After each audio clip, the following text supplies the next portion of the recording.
The magic machine tells me that I'm live. It's been a while. It's been some time since I set up the stream and going live. So we already have people in the live chat. We already know that we got a new gold player. Excuse me.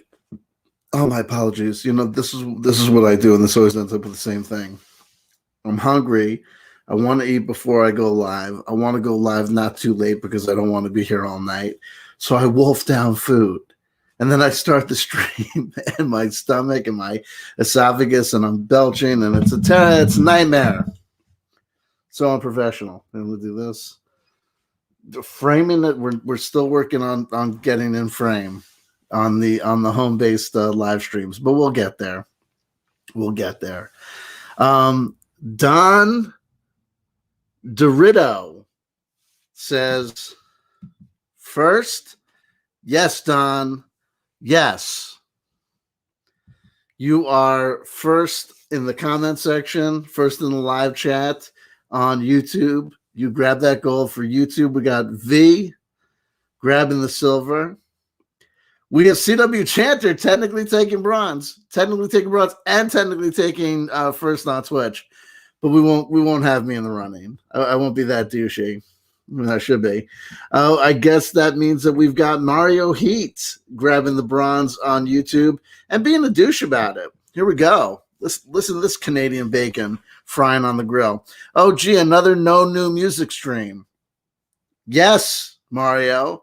We are going for the lowest numbers in CW Chanter viewing history. We are going to be riding this thing of self-indulgent, talking about what I want to talk about rather than what the audience wants me to talk about, until the views and the subscriber count crash to the ground. I need you all like I need something. I don't want let's try and keep it clean, at least in the beginning. Here we go. Mario Heats is saying actually that's kind of astute, which is odd for him. I kid because I love. Hashtag no new Chanter rants. Where this is on point, look, here's the deal. Here's part of what I'm figuring out. I am a student of human history. I'm a student of human communication. I'm a student of messaging. And I'm a student of thinkers and folks, and the arts. Folks, it's all repetition. When I started off, there was this pressure to make every stream, every broadcast, every video unique, its own little thing, serving its own particular purpose in the universe, lying there on the cupboard, on the shelves of my channel backlog as a chapter in a book, to be referenced, to be brought out, to be dusted off and consulted for its own particular purposes. Excuse me.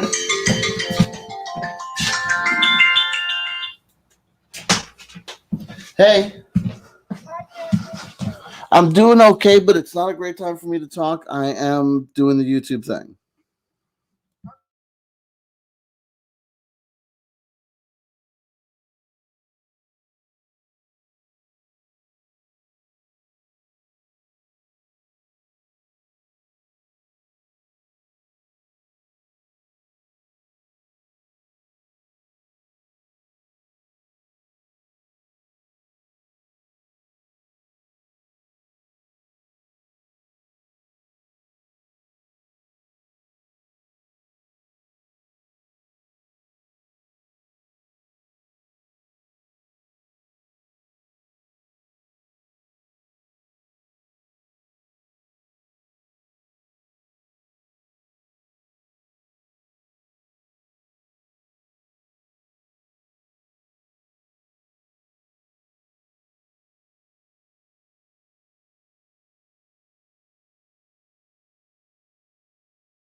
Moms, gotta take that call. If it's from moms. repetition. I thought that, I would do a video about Commonwealth chanting or do a video about hashtag no new music. And well, there's that done. We'll just move on and talk about. No, no one goes to the archives. Folks, gigabytes and gigabytes and gigabytes of data and video are uploaded to YouTube every hour. Your favorite live streamer, I'm telling you, no one is going through these archives. Every single action that a consistent YouTube content creator like myself makes on this platforms makes every past video that they've done increasingly and increasingly and increasingly irrelevant. Who do you think is digging into the Alex Jones archives? I wonder what Alex was up to February 5th, 2011. It's not happening. Maybe on a 10-year anniversary or 25th anniversary of a specific event. First time Jerome Corsi cut wind on air. I remember where I was. Let's relive that classic moment together, shall we? You are part of the info war. Anywho, no one's going into those archives. These live streamers. If a guy's streaming 3 hours of Minecraft a day, do you think someone's going in the archives going, gee, I wonder what kind of small talk he was making back in February 3rd of 2012? No. Every YouTube content creator knows X number of views in the first. That's why do you think everyone freaks the F out if there's a monetization problem or if a channel, a video doesn't upload correctly or gets taken down or set to private or for some reason during the first 48 hours? Because they don't know what's coming back to catch back up on that stuff, right? We're talking about Louis Gohmert today. 3 days later, it's old news. No one needs to know what happened with Louis Gohmert. We know that happened 3 days ago. I don't talk about Marjorie Taylor Greene Smith, who's it, today.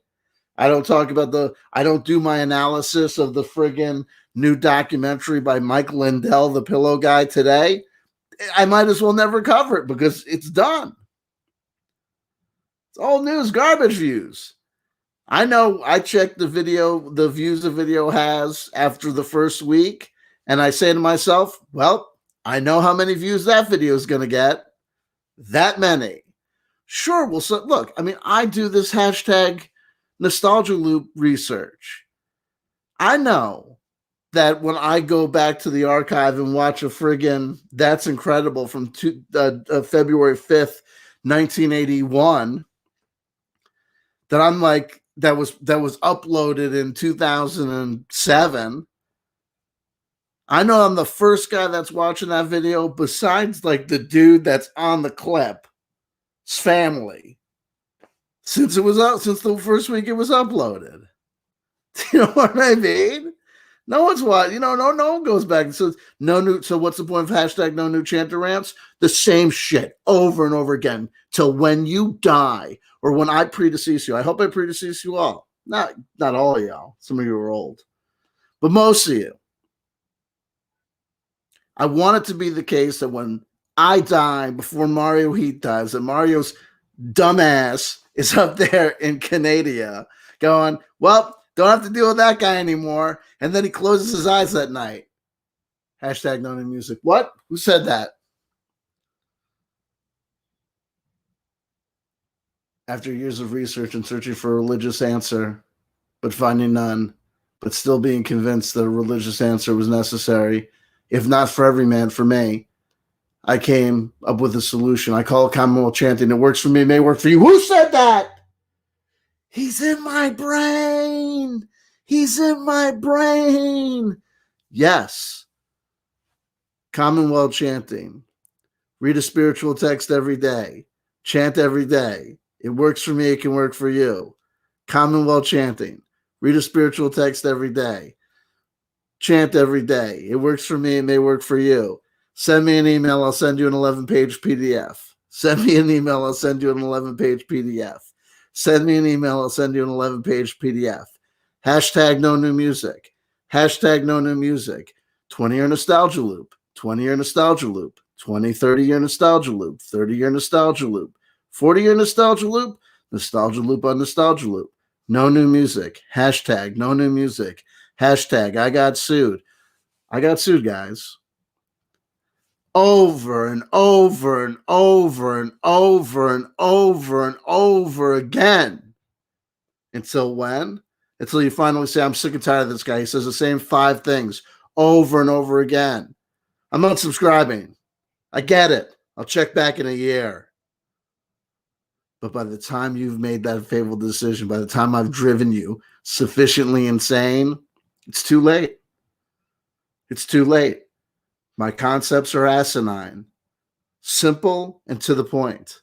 Though I belabor them and talk about them over and over again, if you reflect on what I actually say, it can be burnt down to about probably 10 or 15 sentences over and over and over and over again until you're carrying my ideas with you and you're replicating them and you're saying them to yourself and you have no idea why. But all of a sudden, for this New Year's resolution, I think I'm gonna read something profound every day. I don't know, maybe like a religious text. I'm not gonna go crazy, but I'm not gonna say I'm gonna read a chapter or a whole book, and maybe just like even if I just read a sentence or a paragraph, something nice, something spiritual every day. I don't know why. I know why. You know what I mean? Now put the money in the bag, you filthy cocksucker. I kid because I love. Mario, how you doing? Meanwhile, here's another douchey thing that happened. Everyone was saying, oh, CW Chanter, do a panel show. On Friday, you should do a panel show. On Friday, you should do a panel show. And I said, okay, no problem. Send me an email. Send me a DM on Twitter. There, we'll get you on. Okay? And then let me know you want to get in. We'll be starting around 4:30, 5 o'clock. So I'm starting up. It's like around 5 o'clock. I'm starting up a little bit later. I'm like, I'll better check those DMs and emails to see who wants to come on the panel show because everyone was talking big. No emails, no DMs.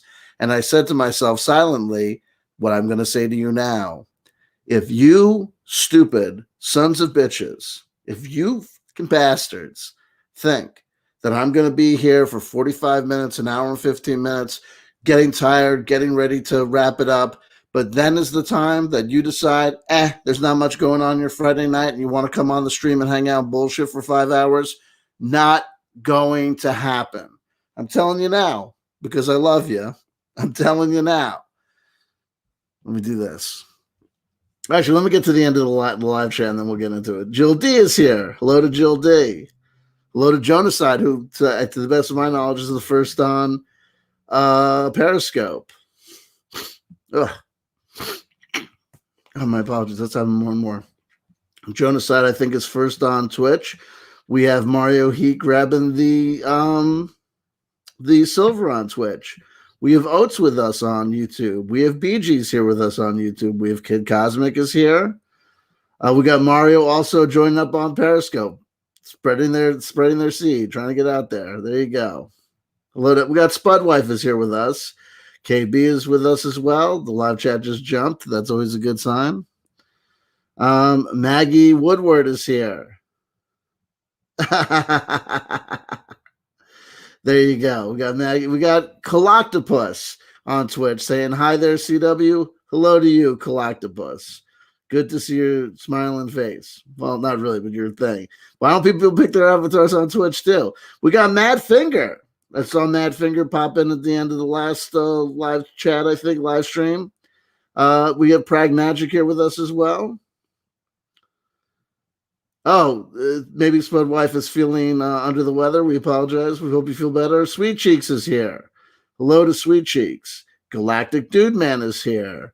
All right, we got ourselves an ensemble cast of weirdos. Here we go. Moving down.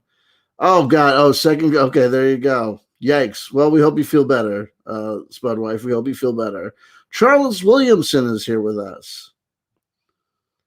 Charles Williamson is here with us. There you go. If I forget to mention you or don't mention you, Libby Veltman. Hey, there you go. Well, I'm streaming on YouTube, and oh my God, it's Libby Veltman is here. There you go. God bless you.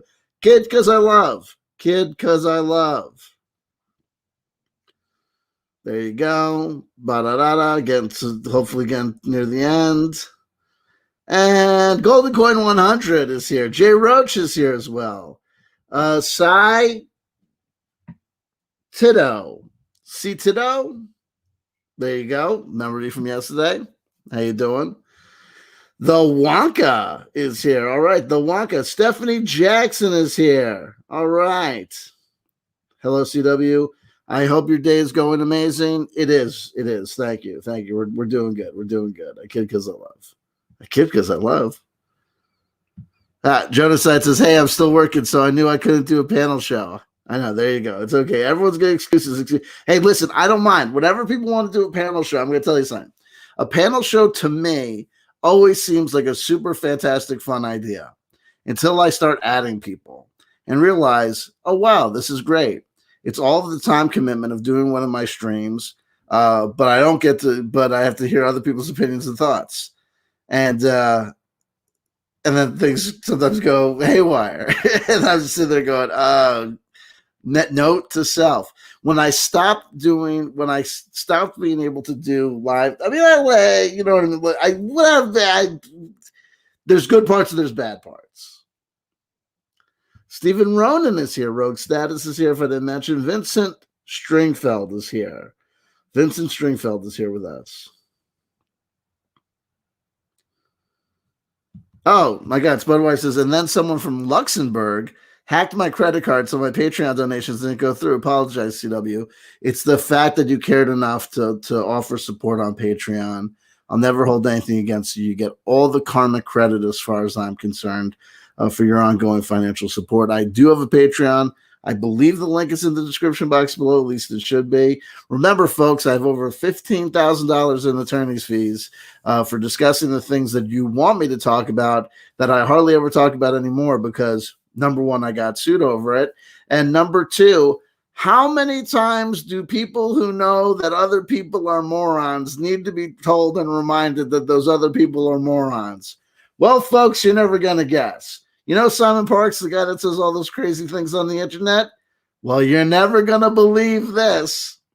He said some more crazy, ridiculous, unsubstantiated bullshit on the internet again. Can you believe it? I mean, it's one thing to say the stupid thing on the internet. It's another thing to show up and say, folks, let me tell you, I'm reporting to you breaking news. Douchebag on internet says something stupid. Meanwhile, internet on douchebag says something stupid shows from CW Chanter, 1,000 views. Just knocks them out of the park. And if I come to you like notes on sincerity, love, and how to help your fellow man in this day and age of struggle, 3 views. David Wilcock, dream interpretation debunked, 2,000 views. Life-changing information that can save your life or the life of someone you love. 3 views. Love you. I love you. It's ridiculous. We're all ridiculous. We're having this experience together. Wonderful. Wonderful, wonderful, wonderful. Where we go? Here we go. Down towards the bottom. Don't jump on me live stream. Let me get to the bottom. Okay. Drama gets clicks, baby. You better believe it. Baby, you better believe it. So just for shits and giggles, let me open up my email as if anyone sent me an email. No. The last person to send me an email sent me an email in all seriousness, giving me the link to the MyPillow software voter hack video. And I thought, oh, here's the person who wants me to cover it because they know I'll debunk it. And then I read the text of the email, and I'm like, oh, this person thinks that I'm going to help spread the word. I'm going to help spread the scientific information and data that's been retrieved by the MyPillow guy to my audience. My audience, the audience. Nothing.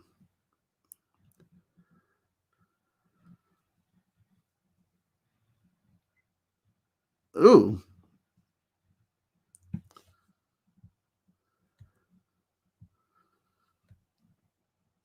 Cryptic statements on YouTube, on Twitter. Well, that'll be a rabbit hole. Christopher Plummer dies. Who's Christopher Plummer? I recognize the name. Sound of Music? Oh, this guy. Oh, this guy. Oh, that's a shame. Well, he died in 91. What are you going to do? Canadian actor. Mario, do you know him? I heard he was Mexican. Anyway, here we go. Boom. Oh, okay, here we go. Boom. Rogue status. Do you actually want to talk about what we're going to be actually talking about today? So I'm going to tell you something. Here we go.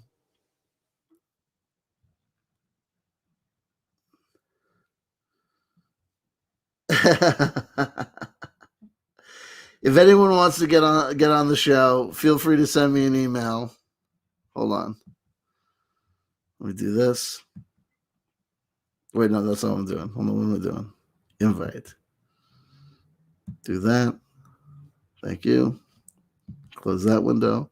Did I tweet out the link? Did I tweet out the friggin' link to the show? Hold on. Rogue status. Refresh your inbox. There you go. Here we go. Let me do this. Now let me do this. What am I doing? Oh, yeah, this. Bear with me. Why did I close Twitter? Damn it.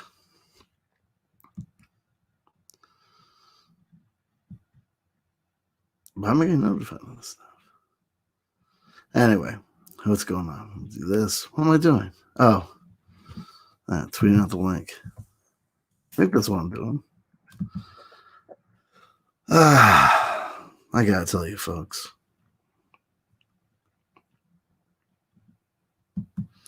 There's an alternative. I just want to point out there's an alternative reality where I'm sitting there watching YouTube at home.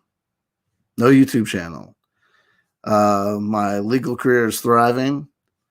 I'm doing things. I've just discovered the cure to space polio.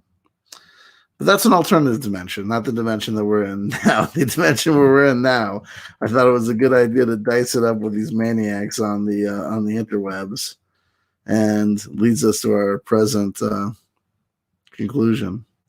Conclusion. Oh, meanwhile, also here's another thing: Coming to America is going to bomb. I mean, it's not only that it's coming out now in the time of streaming, but it's not it ignores the central rules of the nostalgia time loop. It just came out, too long after. I could have told you when it would have been a hit, but I'm going to tell you, watch this. Coming to America is going to create less of a media ripple than that Lifetime mini movie that starred Slater as Colonel Sanders. Do you guys know about that one? That there was like a little 15-minute mini movie starring. I think it was a cross promotion between the Lifetime Network, if I'm not mistaken, and or ABC Family or some shit, and KFC, and it starred Mario Lopez as basically a jacked, sexy Colonel Sanders. That's what I mean about hashtag no new music, hashtag no new culture. Everything is just going to be reiterated themes and memes. We titled today's video. We've been talking a lot about not even talking about the 20-year nostalgia loop. I've actually been, for some unknown reason, going back simply 10 years to look at 2011. And the Britney Spears stuff is on the 20-year nostalgia loop too. We'll get to that too. We'll get there too. I did tweet out the link. If I tweeted out the link, I tweeted it out twice. There you go. Then that looks fine. It's exposure, right? There you go. Anywho.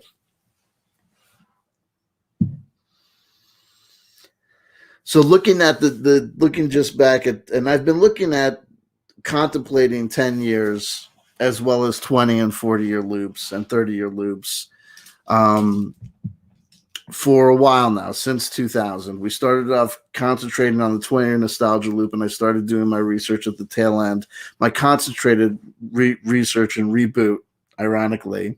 It's not ironic, it's just a thing. Of my 20-year nostalgia loop fascination and fixation at the tail end of 2018, which I consistently refer to as 1998 for very good reasons. So we started doing at the tail end of 1998, and I've continued that through 1999 and 2000, the year that just ended. And here we are in 2001. Don't worry, you'll catch up, you'll catch along. So I've been looking at these iterations, these nostalgia loops, these time periods where you can look at modern culture and society and see that everything that's going on in fashion and politics and music and movies and media, in celebrity gossip and celebrity culture, is just an iteration, a reiteration, and basically a reloop of what was going on essentially most likely 20 or 30 years ago, 20, 25, 30 years. It's the way it goes on. It's the way that we see it going down. And I ask people, and I invite people to refute my idea. And then one of the central concepts that we've been looking at as we've been studying this nostalgia loop theory together is my understanding with scientific investigation increases scientific understanding. We have new revelations, we have new sights and new understandings about what's going on. And one of the things that we tragically discovered, I'm going to say that we discovered it. You can refute me if you want to. This is not, debate is welcome here. Is the notion that the nostalgia loop essentially is broken culture. That when we get to 2020 and we're going on a 20-year nostalgia loop back to 2000, we run into a real problem because 2000 was just a reiteration. 2000 to 2010, I will argue, is simply a reiteration almost year for year from 1980 to 1990. And 1980 was just a reiteration of a lot of earlier 50s and 60s memes and ideas and concepts. Think about it. I'm telling you, I lived through the 1980s. There were a lot of different things that were going on that were arguably new developments. But a lot of that stuff was just, think about the popularity of Elvis Presley and Marilyn Monroe, kitsch merchandise. Think about the rise in popularity of Andy Warhol's pop art and how that turned into a loop onto a loop into itself, where nostalgia became this ultimate commodity. I mean, there's so much of the hallmarks of 80s culture, of what we think of as the hallmarks of 80s culture, if you go back and think about it, is really just a nostalgia loop to an earlier time, a mix match of earlier times, 50s and 60s on top of each other. I mean, look at the success of movies like Dirty Dancing, you know what I mean? Or, there are others. We could be here all day listing examples. Speaking of going all day listing examples, so I'm curious about these things, and I look at different years, and obviously we concentrate on the 20-year and 30-year nostalgia loop when we talk about stuff here, but I do look at the 10-year back in time because I'm curious about how the nostalgia loop comes into play. When is something just, what is that golden time between cultural signifier is merely passe? What happens? How does it transform? And when is that magic moment where it goes from passe or cliche or old or outdated to being something new, to be nostalgic about, that's reiterated and reintroduced in the culture as some sort of faux novelty? So looking back at 2010 in 2020, and then looking back at just the 2011, I'm really getting the impression, because I was doing a lot of looking at, I do cross references on Wikipedia and IMDb for movies that came out in these years. I do cross referencing on Wikipedia and Discord. I'm not Discord, Discogs for music releases to remember what's going on or what came out at different times. And I can tell you that there's a reason that I say 2000. I said it for the purpose of this video, or just for simplicity's sake, I'm calling it 2011, the year the music died. But it could just be, it's 2010, 2011, I think, is when you start seeing really what's going on. And I'll give you my two biggest points of evidence for it that I think my research plays out. And then, we can look at these Wikipedia entries directly, and when we can talk about these years and we can think about it. A lot of it has to do in the realm of movies. It's very simple. Between the years 2010 and 2011, basically the biggest movies that were pushed, and a lot of what was being pushed, were simply remakes and reboots of all sorts of media from the past. No, media from the 1980s. We saw the reboot of I Spit on Your Grave. Great, because we needed that to come back. Nightmare on Elm Street, Fright Night, many different ones. We did the list, the comprehensive list, a show or two ago, and I apologize. 2000 Pragmagic says 2011 is my darkest timeline. I remember pop music well, as I have PTSD with some songs. Listen, I don't blame you, but I'm gonna guess that you worked in a music store, right? Jay Roach is right. The reboot of Chucky. We had a whole bunch of stuff in 2000, and I think it was 2009 was when they rebooted Texas Chainsaw Massacre. Stephen R. Ronan says, I love all the 80s horror. Yeah, why did it need to be rebooted? Why did it need to come back? Don't forget also 2008. So this general time, 2008, 2009, 10, 11, but really in 2010, 2011, we'll do it. We'll pull up the Wikipedia page for movies released in 2011, and we'll just go down the list. I mean, it's all rehashes of stuff that came out basically 25 years, ago. And here we are 10 years on, and they're going to try and give us Wonder Woman 1984. And I'm going to point out the fact that there can be no nostalgia at this point. It links to a specific point in time, because the specific points in times that our culture can look to nostalgically, especially the kids. I noticed the 20-year nostalgia loop when I was 25 years old, and I think that that's telling in 2000, because 1 to 5, I mean, you're putting your brain together. You're not really savvy enough. But 5 years old, 6 years old, 7 years old, they sit you down in front of the TV and you start to remember shit. They take you to the movies and you actually remember shit, right? Things make an impression. Memories are formed. Impressions are given. So when that stuff starts to come back and you start saying, what the fuck? Look at the Transformers. 25 years after the main success of the Transformers, that's when all of a sudden they decide to make a live-action Transformers movie. And it's not a mistake. It's because these people have no ideas. There's no ideas left, because people are so inundated with this mass media culture that it's very hard to come up with original ideas, because everyone's head is so full of these old scripts, these old narratives, these old ideas. It's not just ancient, repressed, or implanted themes and memes like the hero's journey or man versus nature. It's the actual narrative structures of specific media events and media narratives that have been repeated so often and so long that people try and come up with something new, and they come up with something new, and the something new is Tim and Eric, a great show, which is just live action Rick and Morty. You know what I mean? It's just, and look at Family Guy. It's just references, cultural reference. Hey, I haven't been this thirsty since the Miller's Beer Clydesdales butt fucked me in that Las Vegas casting couch call for Showgirls. Cut to Showgirl, Clydesdale, Peter Griffin crying on the couch. You know what I mean? References. And everything becomes a reboot. 2010, they make a movie called Drive, and that'll bring us to the music aspect of it too, because it's in 2010. I was been looking at the Wikipedia entries and cross-referencing and different things on Discogs and Bandcamp or whatever, and I'll tell you, 2010 is when Vaporwave, the beginnings of Vaporwave starts to happen. And why do I point that out?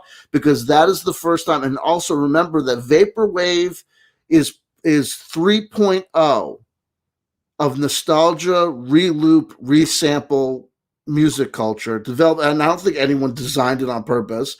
Vaporwave wasn't a success because Daniel Lopatin of Onatrix Point Never, or the chick behind Macintosh Plus and Vectroid are musical geniuses. It's cultural moments in time.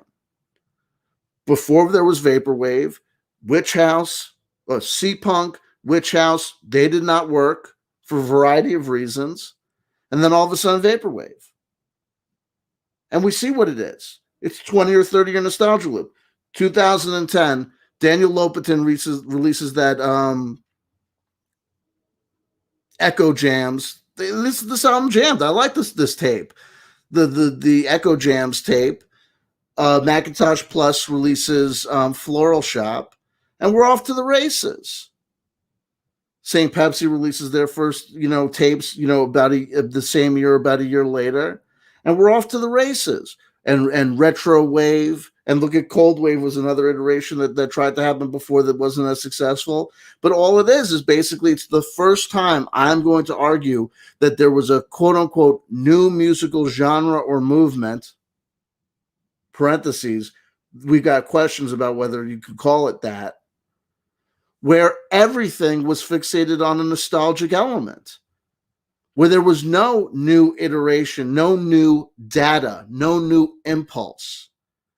Say what you want about retro in the 80s. For example, let's look at the new wave music scene that came out of the eventual punk and then post-punk and then going into what was known as new wave music. Yes, you had the B-52s, and yes, you had the Stray Cats. But the B-52s and Stray Cats existed within a wider milieu where there were a variety of artists who were doing different things. Yes, a lot of it pulling from nostalgic elements and song structures from the early days of rock and roll, like the mid-1950s through the 60s, right? Garage punk, whatever, with its reference to Nuggets, 1960s music, and that stuff. But those things existed within a context where some people were doing different things with the art form. There was amalgamations and there were new sounds as well. You go 20 years on from that, and there are particular music scenes that are just doing the Stray Cat thing. It's rockabilly all the time, baby. You walk around like this 24 hours a day, you know it. We're in your DA. I grew up in Jersey. I love these guys. I know people who worked alongside of me at Compact Disc World with their patent white leather shoes and their DA haircuts. Dave, just calm down. Just calm down. I ain't playing no flying V. It's a silver duotone. Yes, we understand. We get it. Oh, where are you going to find a replacement valve that comports with your friggin' whole aesthetic? Whatever.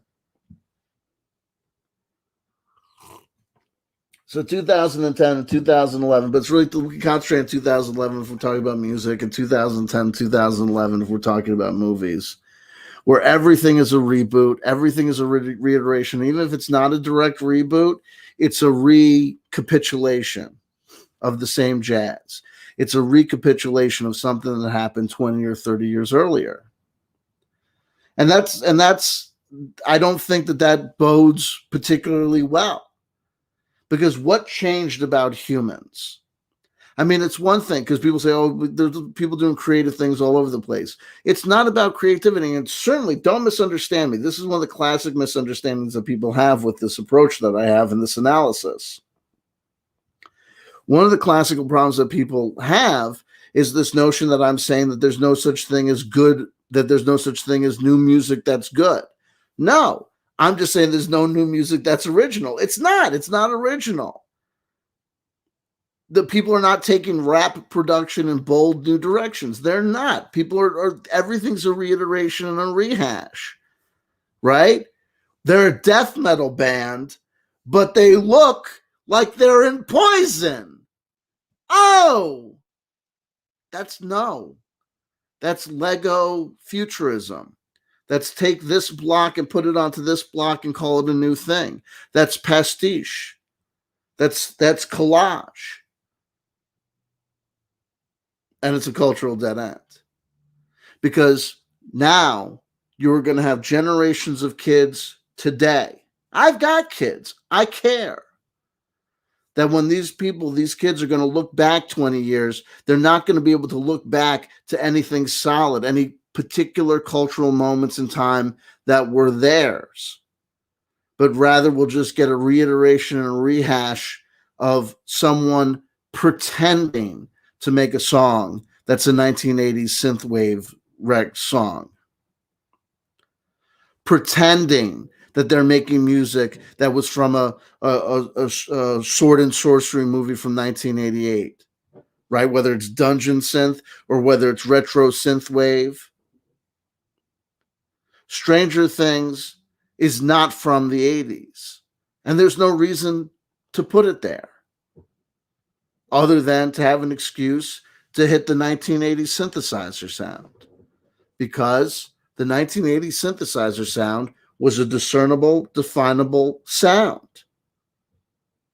What's the sound of the 2000s? We still have synthesizers, and they can still make the amazing 70s boo drum hit, right? They could still make the crazy 1980s arpeggio. Turn that filter up and down, baby. It's still the same stuff over and over again. Mining one retro culture for 5 to 7 years, and then all of a sudden acting like it's a bold new sound. They're not sampling from the 80s anymore.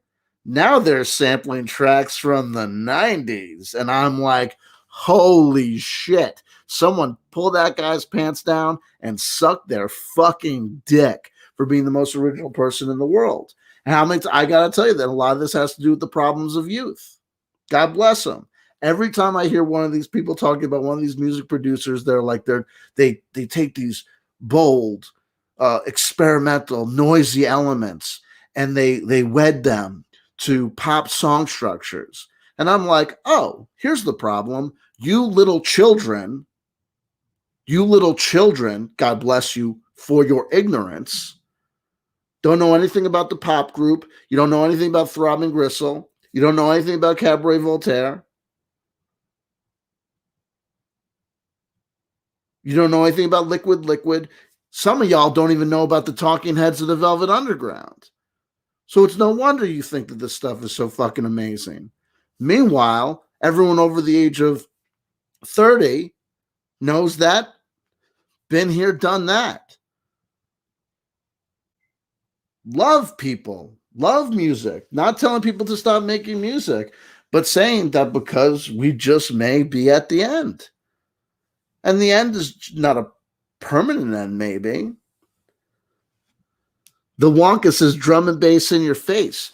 The stylistic origin of drum and bass, the Wonka, because I was fucking there with my big pants and my veins full of drugs. It began in the breakbeat. They started adding breakbeats to dance music in circa like 93. It had reached its cultural apex in 97, 98, with the groundbreaking records of Photech and LTG Bookham and the stuff that was coming out of Goldie's, what was it? Forget what it's called. His record label and company. That's 25 fucking years ago, the Wonka. And I keep abreast. You know what I mean? So I'll go and I'll Google Nightcore. People are like, oh my God, this new music scene called Nightcore. And I listen to it and go, oh, it's dark, happy hardcore. Yep. They had that back 25 years ago. In fact, a lot of those jungle and breakbeat anthems started to work their way into the soundtrack work of people that were working, like Mark Mothersbaugh and other people that were working on the soundtracks for Cartoon Network shows like the Powerpuff Girls. Powerpuff Girls has jungle breakbeats left, right, and center. So it's no reason these kids grow up and they think, oh, we're doing this amazing new thing called Nightcore. It's amazing.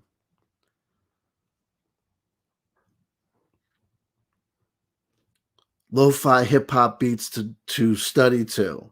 Yeah, aka Jurassic 5 mixtapes and DJ Shadows introducing on a 24, 48-hour loop. Right, Prince Paul. I've heard about him. Have you? Do you know what I'm saying? That's 25 fucking years ago. When I was back in the day, there used to be a new form of dance music every fucking year. Where's the new dubstep? It's called UK Garage. There was a compilation that came out on Moonshine called Speed Garage. They called it Speed Garage in 1999. That's where they took the four on the floor house drum beats and put it with the signature bass sounds of jungle. It's basically the blueprint for dubstep, which means the blueprint for dubstep can be dated to 21 years ago. And then you have these nonsense make-believe genres like trap. What does trap mean? It's a hip-hop beat or it's a house beat, and it's basically music for kids. Yeah, I get it. Yeah, it's called rave music, and it's been techno, and it's been around for a while, gentlemen, ladies and gentlemen. Sorry to be so cynical. There you go. Oh, the Wonka says, so I apologize. So sometimes someone says something in the live chat, and I take it the wrong way. So Wonka says, I'm 39 years old, been through it all. I feel you. So I'm always, that happens to me all the time, where I'm like, the Wonka says, what about drum and bass? What about drum and bass? You fucking asshole.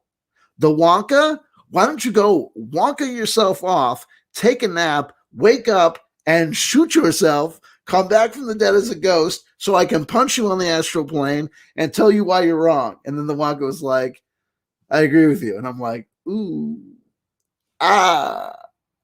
yeah. Shoot yourself in the head satirically. Come back as a ghost metaphorically. By punch you on the astral plane, I really mean give you a hug. Oh, here we go. Jonaside, where does Godflesh fit in with the nostalgia loop? So Godflesh is first of all, no one understands that a lot of these people grew up contemporaneous. So first of all, okay, here we go. A couple of different things. It's not an accident that Godflesh, that Justin Broderick started off as one of the guitarists in Napalm Death. It's also not a mistake that two other members of Napalm Death, Mick Harris and Nicholas Bullen, bass player, singer, drummer, bass player, singer, respectively, went on and formed their own kind of dub, dark, industrial project called Scorn. Okay? If you go to the 20-year nostalgia loop, Godflesh lines up perfectly with the early days of industrial music. Okay? So let's do this. I could do it for you here like this. We could just I'll just go Godflesh discography, and then we'll just line it up. And it's not, and also bear in mind that when we talk about a band like Godflesh, and we're talking about records that come out in 88 or 89, if we were even talking about Napalm Death specifically, part of my premise, let's not forget, is that as we've moved forward through time, is when things have been reiterated and reiterated on top of themselves, where we start developing real problems and all creativity, leaves the building. Okay? So as we go back further in time, 88, 89, 90, even, the nostalgia loop will still be present in many forms and factors in various aspects of culture, leading to me to say when we get to, but it's at 2000 that I think you can really say that things really, it was just nostalgia 24 hours a day. And as we move forward towards 2000 is when it comes more and more into fashion. So the 1980 even itself was riddled with nostalgia. By the time you get to 85, 86, 87, 88, I'm going to argue that the hair metal scene is just a reiteration of the fashion tropes and a lot of the musical tropes of the late 1960s psychedelic rock movement. That might seem foolish to some people who don't think there's anything psychedelic about the music of Poison or Motley Crue, but think about the cultural phenomenon of men dressing in a way look, in 1968, if a guy had long hair and a beard, people would still say he looked like a girl. By 1988, maybe you need additional things in addition to the long hair, like makeup and sequins and the color pink. But you still have a lot of the same things. And then if you talk about the messaging in a lot of Motley Crue, Poison, and hair metal bands, a lot of it, what's a power ballad other than singing a song about love, a very commercialized song about love, like if you're going to San Francisco, I won't forget you, babe. I won't forget you. Incense, peppermints, lemons, and limes. Don't want nothing but a good time. It's there, baby. Godflesh.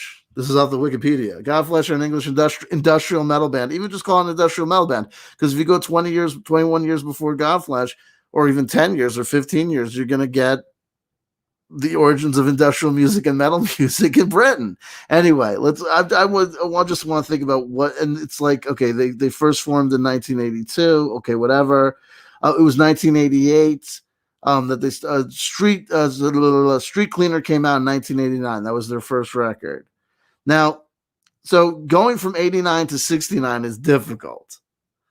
But what's really not difficult is just, understanding that a lot of this stuff, if you go to 89 to 79, that's hardly a jump at all. And going back just 10 years, you're going to get to the origins of not only hip hop music, but you're also going to get to the most commercial aspects of throbbing gristle. Every experimental band starts off as a totally experimental band, and then eventually some of the experimental bands, if they stick with it, eventually learn how to use their instruments and turn into regular musicians, right? Current 93 started off as a noise project and ended up turning into a folk ensemble. Okay? Throbbing Gristle essentially started off as industrial tape-spliced noise and eventually ended up basically kind of like proto-disco. Same thing with Cabaret Voltaire, eventually turned into a techno act, right? Somewhere between the practicing of black magic and the contemplation of William S. Burroughs, a drum machine got involved. So that sort of stuff, was evolving. You also have to remember that in 1989, so a lot of the stuff, was still, you still had new things evolving, though they had antecedents on the 20-year nostalgia. There were still new things. So I'm not saying that Godflesh were entirely derivative. I'm especially not trying to argue that Godflesh were entirely derivative of anything that was necessarily happening in 1969, though I will point out that if you go to 1969, you started to have special effects and special audio effects taking more and more prevalence in music. So Godflesh are using a drum machine in 1989. Go 20 years earlier in 1969, that's when you start having rock bands working with tape loops and backwards messaging and their own ranges of new electronic devices designed to create new electronic sounds like synthesizers. So it may be a little bit of a stretch, but what I'm going to argue is that the stretch that I have to make to get from Godflesh to, say, the early days of Tangerine Dream, that maybe seem tangential at best. If I go 10 years later to a band coming out in 1999 to try and bring that to 1979, it's no work at all. It's no work at all. And if I get to 2009 and need to get you from 2009 to 89, I don't have to do any effort at all. I can mention the band from 2009, and then I can mention the band from 1989, and we're done. For example, by the time Godflesh begets Godflesh, 20 years after Godflesh, 1989, 1999 is 10 years, 2009.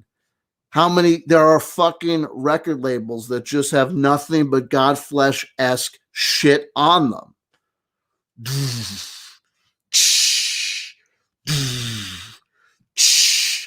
Hatred! Anguish in the city.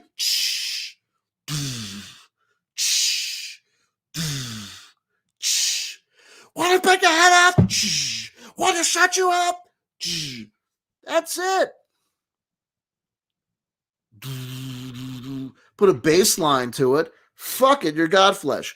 No bass line, oppressive drum machine going and synthesizer whine, your power electronics. Grab a bass player, you're a fucking Godflesh industrial metal band.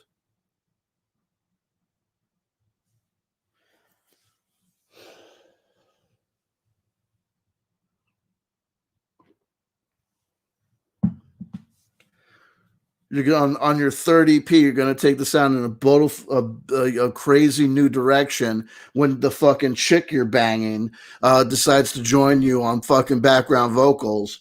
You know what I mean? Holy shit! Now you're fucking now you're a neo psychedelic, you know, art pop band waiting to fucking happen. Oh my god.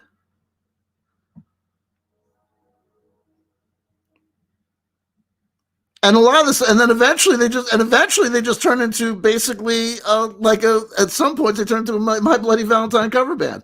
So there you go. So look, that's 19. That's Godflesh. Let's see what's going on. There we go. Where we go? Where was I? I got to go back to Godflesh. Here we go. Where am I? 2011 with Charlie Sheen's epic breakdown. There you go. He just got mentioned on Joe Rogan's podcast where they said his new stuff is sound. There you go. Where are we going?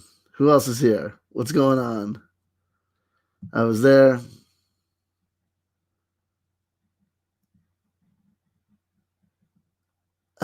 Where was I? Is he Bad Company?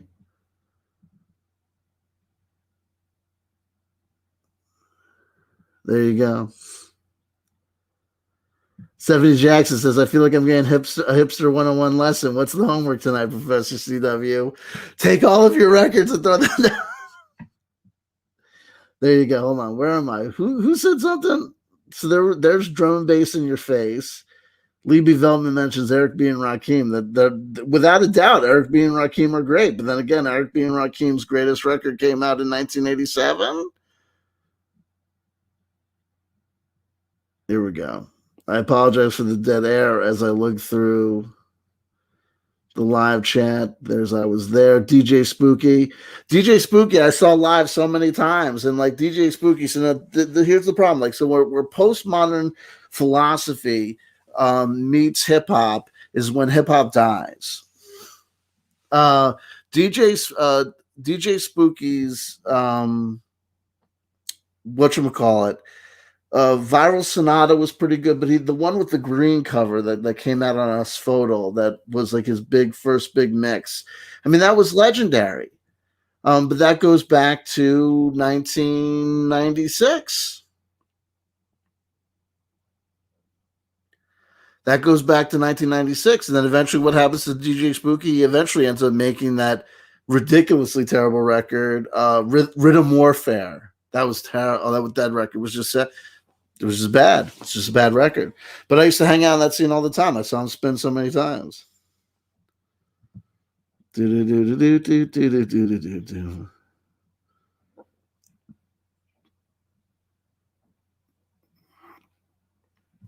Wave Jumper says Vogue House has some new stuff. Do they? Do they have new stuff? Well, I hope the live chat doesn't jump on me again. Let me do this.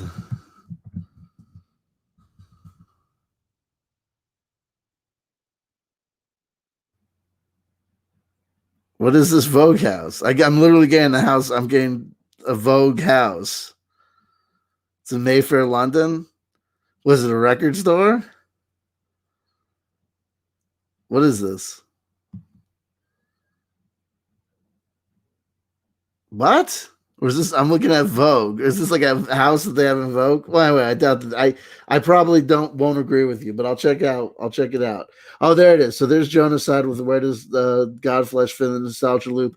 So then again, so you wouldn't really worry about Godflesh. It may be tangential, though possible to take their sound 20 years in the past. Though I think we've made the argument. But if we go 20 years from there, it's easy to see where they fit in the thing. Look at this. Here we are. What was Loveless, the groundbreaking shoegaze record by My Bloody Valentine? Came out in 1991. 2001 is 10 years. 2011 is 20 years. When was the explosion of shoegaze on the internet and on YouTube? There are boutique pedal companies that explicitly make technology in order to make you sound like My Bloody Valentine. Look at what's the sound of My Bloody Valentine? One distortion pedal into reverse reverb into another distortion pedal with a whammy bar. That's it. We can doll it up, we can dance it up, and I'm not saying that there's not amazing sounds there. I make amazing sounds with that sort of setup. But look, in 2011 is when the pedal manufacturers started to make almost every reverb pedal had a reverse setting. That wasn't used to be the case. And why is that the case? Because the kids wanted to sound like My Bloody Valentine, and there was all these videos on YouTube that explained exactly how to do it. How do you do it? Fuzz or overdrive pedal. That goes into your reverse reverb, 100% wet. And then you go for your noisier metal distortion pedal in the end. And that's basically it. You can tweak it to your desire. You know what I mean? There you go. And now it's all shoegaze. And the kids are all high on drugs.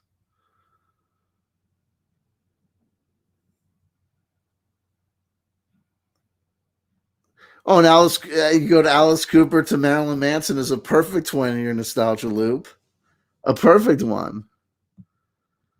The only thing you're missing is the sexual harassment.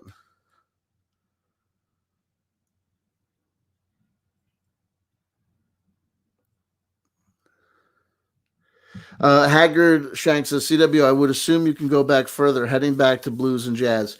Yes, but understand this is that specifically my argument, it's not an argument, but I think what I believe to be the case is that as the technology of reproduction, okay, and retransmission and broadcasting, as that technology takes hold, the formerly organic process of people passing on oral traditions or one group of musicians learning how to play from a group and being influenced by a group of musicians that came before, all of a sudden the amount of media that was present within the headspace or world or life of the first world person, okay, grows to the point where there's very little ability to be creative because you're hearing so much and being exposed to so much, and there's the commercialization and repetition so much that these things become basically indoctrinated.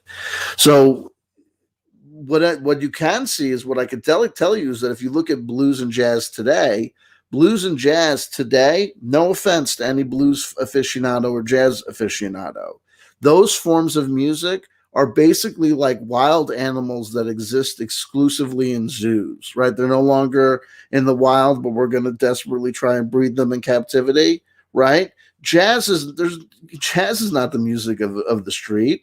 Jazz is like classical music now. It's the music of the academy. People get their PhDs and their masters in jazz composition or in trumpet, right? Where are you going to take jazz? Right?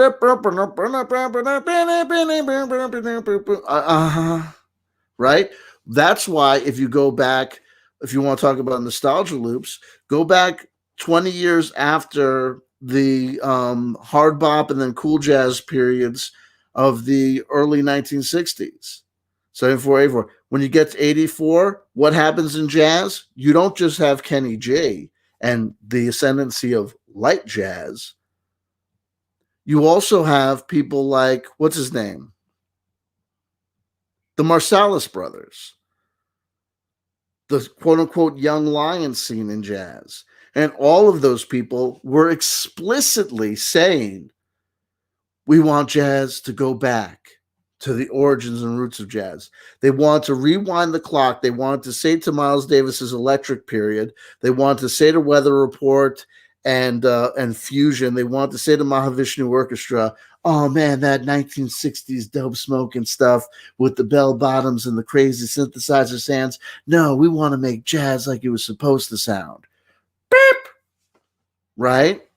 And then after that, everything is fucking beep, beep, beep, beep. String. Oh, he's playing String of Pearls again. There's that scene, and then there's the Ornette Coleman influenced free jazz scene that goes in a completely distorted direction, but then basically just goes into improv music, right? It's jazz, is it?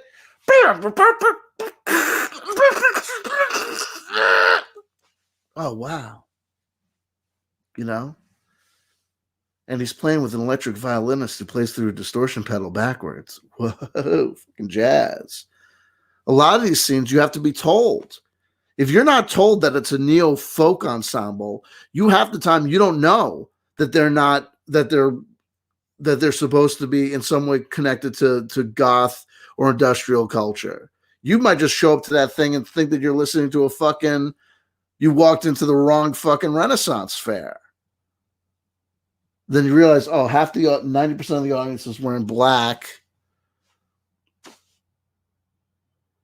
They're serving vampire-themed drinks at the bar. So I guess it's a goth thing. You have to be told. All these groups sound exactly the fucking same. Oh, man, I hate that hippie noise shit. I like pure power electronics. If you didn't know what the fucking political inclinations of the fucking transvestite hooker who's up there with the fucking $50 worth of equipment going into $10,000 worth of computer gear, you wouldn't know whether it was power electronics or hippie noise jazz noise. You wouldn't. You have to be told. It's all fucking bullshit, by the way. Anywho.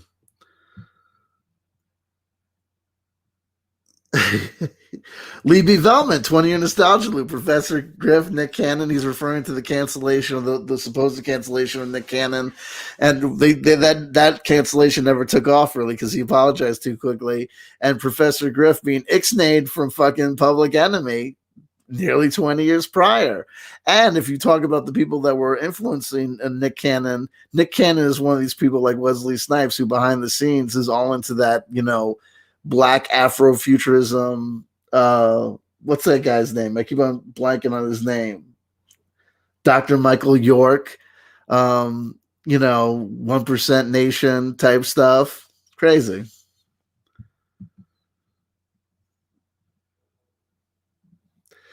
Then here's Susan Brooks says Poison and Motley Crue were loops of Mark Bolan, T-Rex, Bowie, Iggy Pop. Well, here's the thing. So what ends up happening is that things get skewed. But remember that the Bowie, Iggy Pop, well, T-Rex, when T-Rex came, Mark Bolan and T-Rex, when they were Tyrannosaurus Rex, they released the record. I think it was in 1969 or 70. David Bowie's first record came out in 1969. And Iggy Pop, remember, Iggy Pop and Iggy and the Stooges, or what was just the Stooges, I think their first record came out in 1970 or 1969.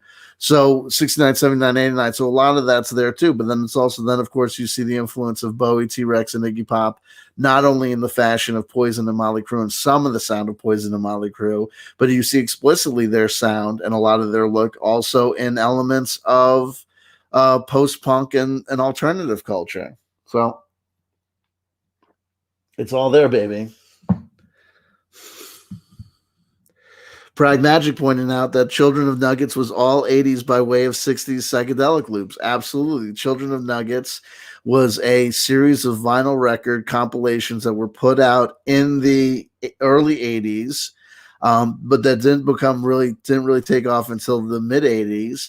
And they were all underground, so like a lot of self-released and extremely underground 60s garage bands. So that brings it full loop, full 20-year nostalgia loop. Then all of a sudden, if you look, there's a book that I have about the history of psychedelic music. I don't know if it's here, if it's at my mom's house, but if you go to 1987 and 88 in alternative rock bands, there was a huge amount of the alternative rock scene. Think about the alternative rock sound and jangly guitars. Jangly guitars in mid 80s alternative bands. It's the 60s. It's a reiteration and a reloop of 1960s music. It is.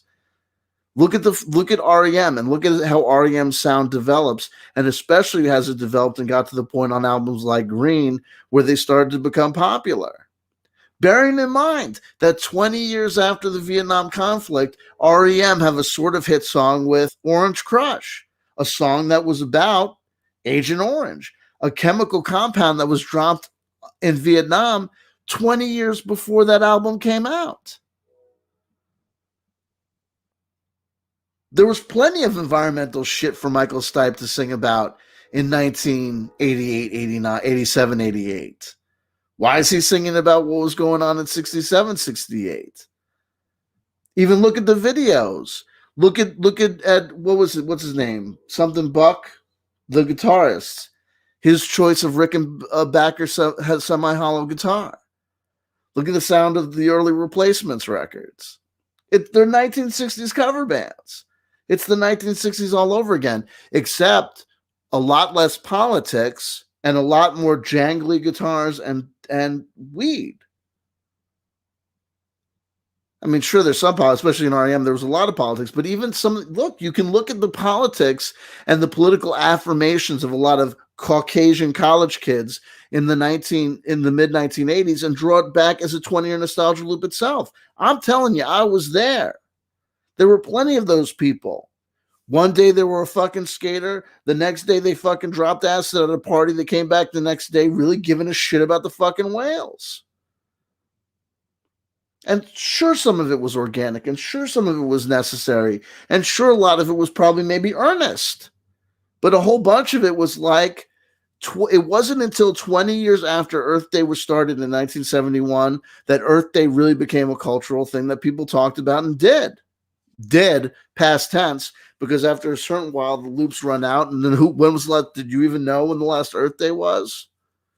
Meanwhile, the 40-year anniversary of the murder of John Lennon occurred in 2020. No one gave a shit. I searched that day. I said, "Oh, everyone's going to be blowing up with their John Lennon tributes." None. 40 years after the fact, no one gives a fuck.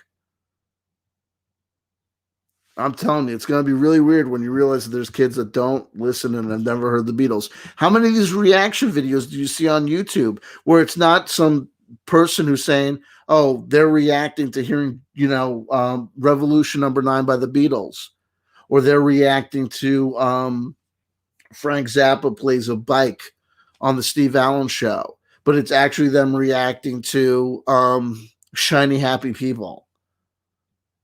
You know what I mean? It's ridiculous. Nothing.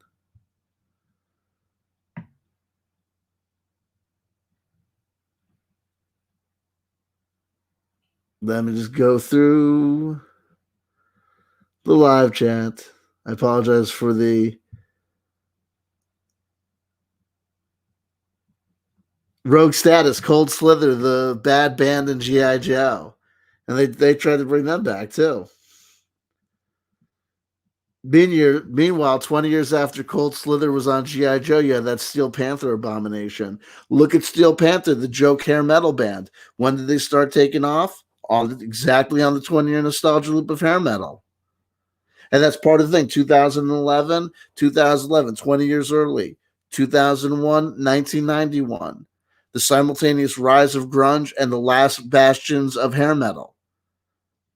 Look in 2011 is where it starts, and we're 10 years past this point. Do you realize that I'm telling you that they were recycling shit ad infinitum in 2011, and that was 10 years ago? So we've been sipping on the fucking residual. We've been huffing our own shit for over 10 years now. Over 10 fucking years. I challenge you, prove me wrong. Where's the music act that came out in the last 10 years that defies convention and whose sound is markedly different than anything that came before it? Show me the fashion trend that is markedly different than something that occurred 10 to 20 to 30 years prior.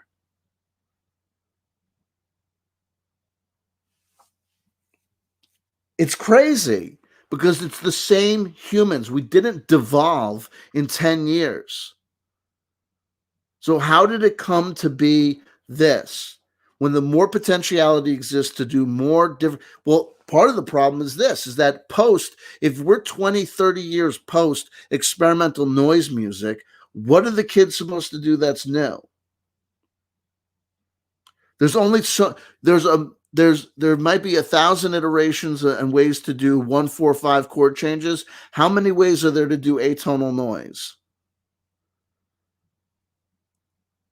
Ugh.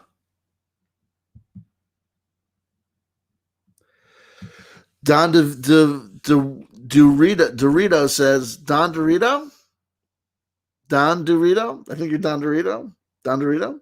Is there even new kinds of music to be invented anymore? No, I'm saying that you can't. I'm saying back in the day, it might have been an illusion that people were creating new music because simply the artifacts would die out after a time. Like if you go back to the 1900s, at a certain point, if you were born in 1920, the dude that was making music in your village in the 1900s died 20 years ago, right? You can, if you hit upon the same chord changes or start doing the same elements or mixes, it's new to you. But now, with an iPod, with an iPhone, with YouTube, with Spotify, with iTunes, literally every musical sound of the last that's been ever recorded is available and playing. And the same thing is replicated in TV and music, and we become hyper mediated. So the bold new visionary on TV for this year grew up on a steady diet of TV and media and movie from the last 20, 30 years. So they take it in some bold new direction. And what's their bold new direction? It's a show for kids, but we don't insult their intelligence.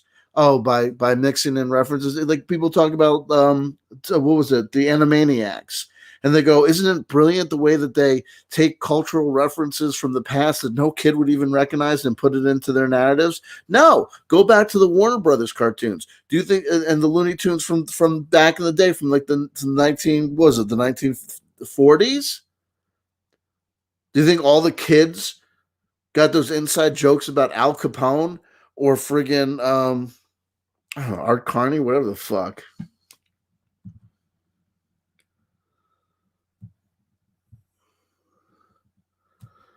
The Wonka says Roland 505 out of nowhere. I have a Roland 505. If only it were a 606. Pragmagic. 1969 debut of a band called White Noise, which was proto-electronic Beach Boys. People should check them out. Yeah, White Noise were actually, they were an outgrowth of the radiophonic workshop at BBC, I think, if I'm not mistaken. There might be multiple bands called White Noise, quite frankly.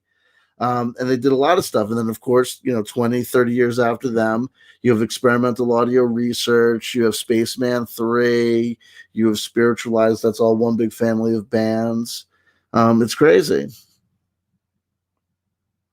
And it's all reinventing the past for a new generation of people who want to pretend. You're in the rave scene in 1997, right? Let's pretend that it's 1967. Better Living Through Chemistry. It's not a rave, it's a happening, man. I feel like I'm flying. That's it. We'll all get together on New Year's 2000 in the middle of the United States, and we'll just like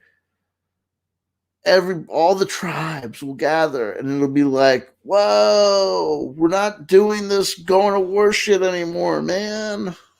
Mm-hmm. Long, long time ago. And then you grow up and your heart dies.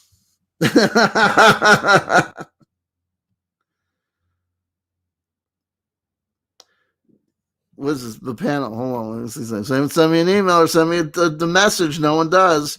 I sent the link to freaking Rogue Status. And what are you waiting for? What do you think is going to happen? You think that we're going to? You think that I want you to show?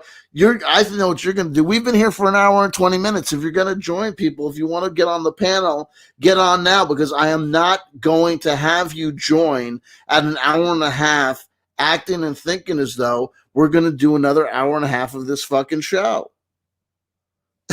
You know what I mean? It's just the way that it goes.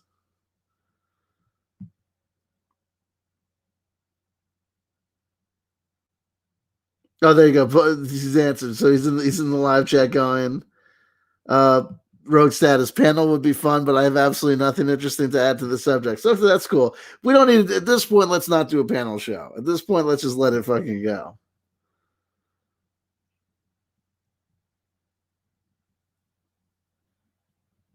Jill D, I agree, Rogue Status. I would need to do research first. Do the research. We'll do the research together.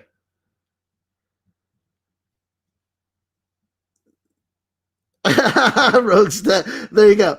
Rogue Status. You either know and understand or you're clown shoes. Make of that what you will. Quotable quotes.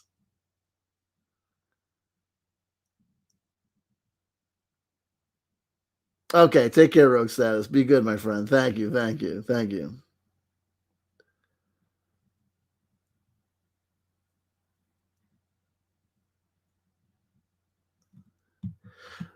Pragmatic. DJ Spooky starts teaching experimental music at the new school, which sounds like the death of experimental music. Absolutely. It's codified by the Academy. In 2000, they had come up with tablature and notation at the new school for DJ scratching. Like sheet music for musicians, but it was for DJ scratching. And that's it. Once it's academic, it's in the Academy. It's neutered. But remember that they were teaching experimental music since the 1960s. The sounds of Throbbing Gristle and Cabaret Voltaire are nothing. Go back to the work of Alvin Lucier or Paulina Alveros or John Chowning or any of these people, or John Cage or Stockhausen or Enos Xenakis. It's fucking around with electronics, which I think is awesome, and I think it's a great sound. But let's not act as though in 2021, when you start making experimental doodles with a modular synth, you're making generative weird sounds on modular synths is awesome, and I encourage it as an art form. But please don't call it experimental music. There's nothing experimental about working with a modular synthesizer. You know exactly what it's going to produce. It's going to produce weird electronic squiggles. That's what it's going to do. That's not an experiment. An experiment is, I have no fucking idea what's going to happen when I add Chemical X to these fucking dumbass trio bitches. Oh shit, it's the fucking Powerpuff cunts. Fuck them. Their lousy attitude. Fuck Buttercup. Fuck Bubbles. Fuck Honey Doo Doo, whatever the other fucking one is named. Buzzkill, whatever the fuck her name is. The Powerpuff Girls are okay. They're kids, so I'm going to cut them some slack. Though they're racist. Anyway, they're not. I'm teasing. It's Bubbles, Buttercup, Barfly, Bubbles, Buttercup, Bazooka Joe. What the fuck is the third one's name? It's Bubbles, Buttercup,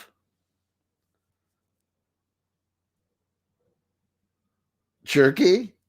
I have no idea. I'm blanking on Bubbles, Buttercup.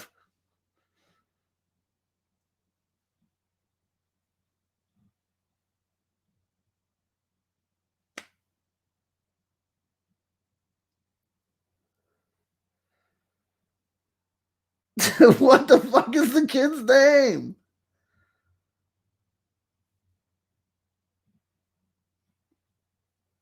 Punch him in the face, Buttercup. Kick him in the ass, Bubbles. Do this. Other person. What the fuck is the kid's name?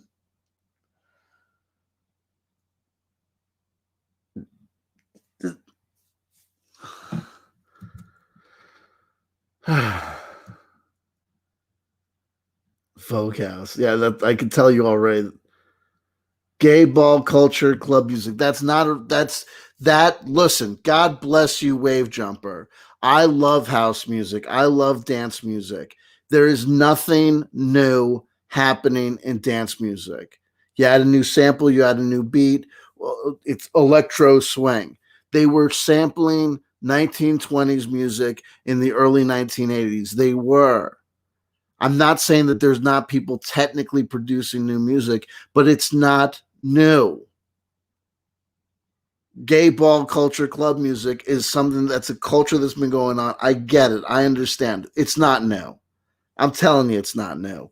If you want to cite me specific examples, if you want to name me specific artists that have a name less generic than Vogue House, let me know. If you're just talking about techno music in a gay club, I'm also going to have to ask you how old you are.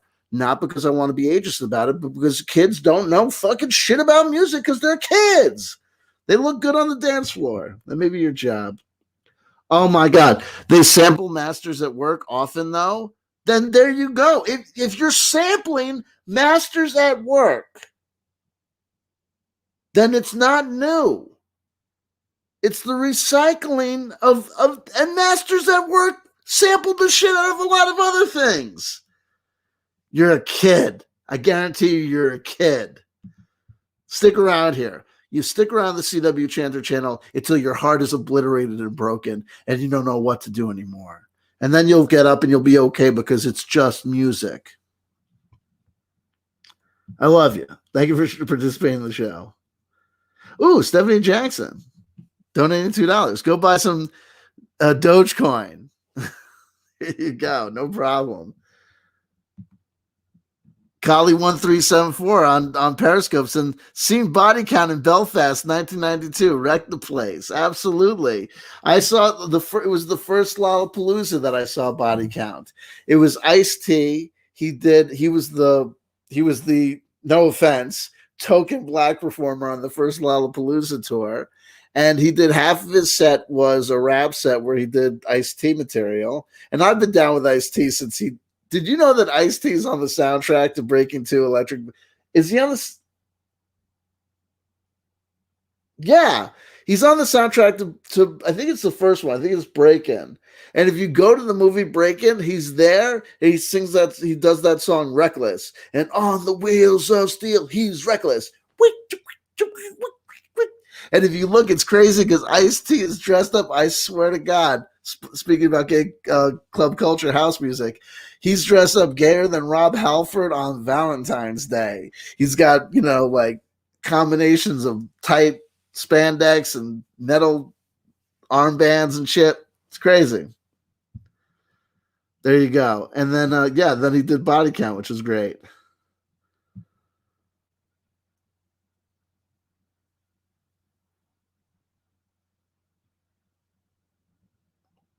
Oh, here's the thing. Pragmatic says recording and performing got easier. It's stunted. Yeah, not only this. Now, check this out. So back in the day, about 10 years ago, if it's 2011, I was complaining about music. I might be hurt to say. And part of the problem is these kids don't even know how to play their instruments anymore, right? They're playing these samples. They're playing these synthesizers, and they're programming the stuff. But do they know how to play a guitar? Could they play a set if the power went out, right? That's a conversation you might have in 2011. Fuck, that's a conversation you might have in 2001, right? As I was getting ready for this show, I realized, folks, we're at the point now that not only can we have discussions about bands that can't even play their instruments or music or so-called musicians, right, who can't even play their instruments, and I go 20-year nostalgia loop off of Brian Eno. Then we get a reiteration. So 20 years off of Brian Eno does I'm not even a musician. I create textures and soundscapes and I create and I play the studio as an instrument and whatever. So talk about that. He does music for airports in 1978 or 76. 1975 he does discrete music. 1974 he did No Pussyfooting with Robert Fripp.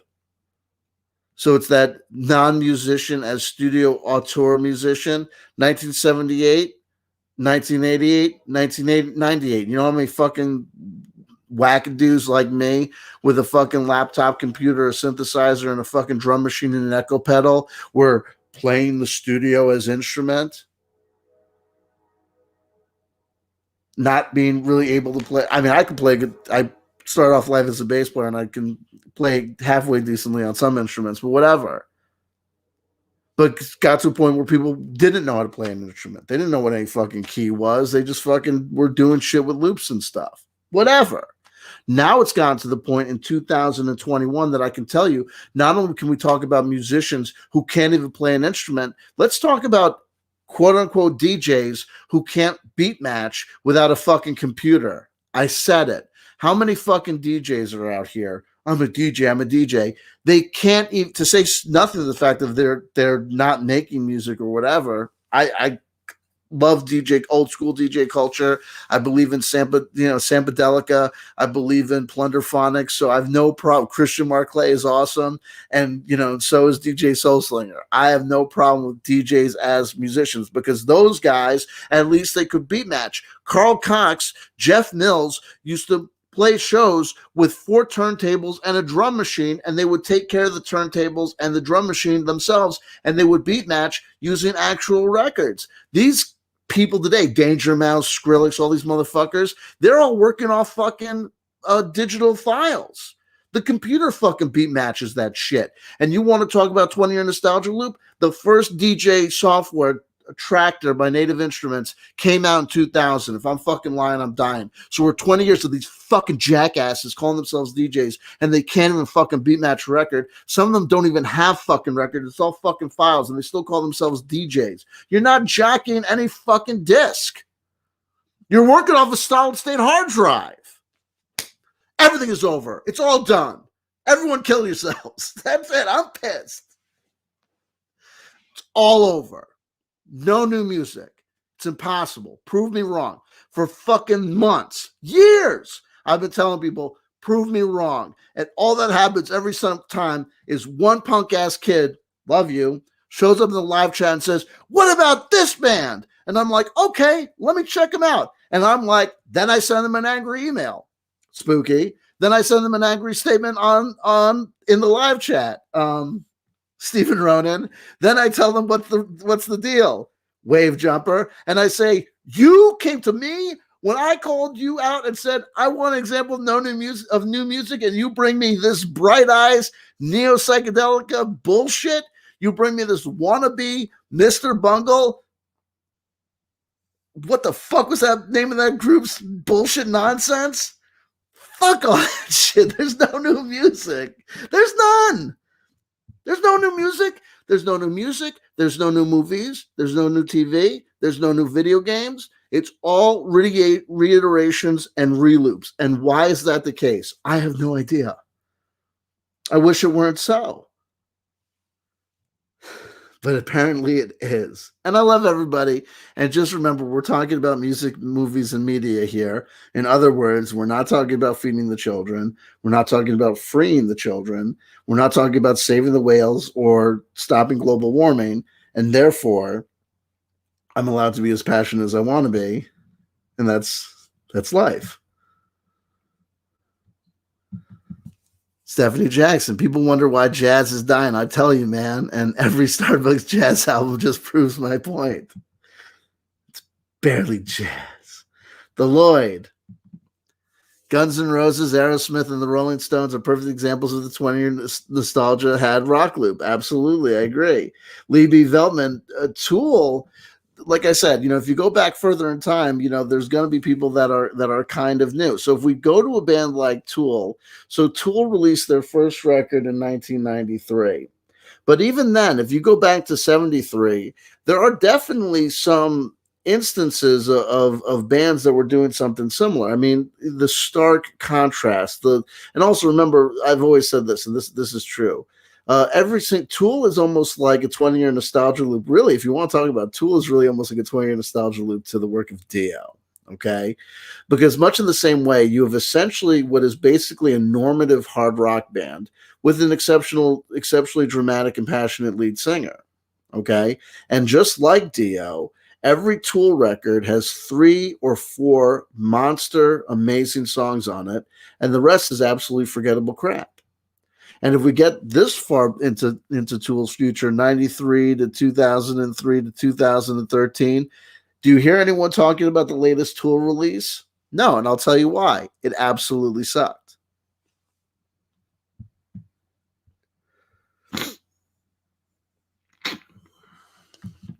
Pragmagic talks about June of 44, which were an example of a post-rock band. In circa 1990, starting in 90s, there were earlier antecedents of what became known as post-rock. It was basically essentially instrumental rock music of a very kind of stark, nature. Um, Great examples would be early examples were groups like June of 44, Tortoise, a lot of the stuff on the Cranky label, Labraford. But there were earlier antecedents, and a lot of that stuff you have to realize is absolutely on the 20-year nostalgia loop. We didn't know it at the time, but if you go 20 years before that post-rock scene, you get to bands like there was a group called This Heat out of England. You also had mentioned them before, an instrumental group called Liquid Liquid out of New York City. And a lot of that post rock stuff was a lot of just. Also, you had the soundtrack work of guys like Ry Cooder, and even believe it or not, what's his face, the drummer from the Police. That was his name.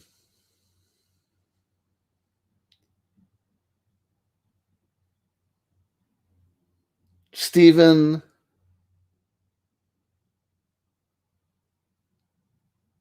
whatever.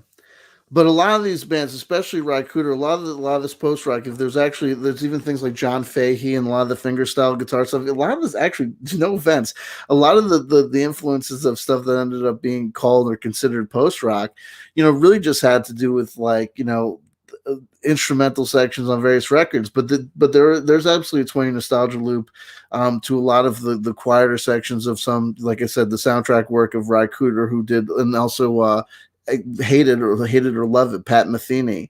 If you look at the record that he did in 1980 with his keyboardist Lyle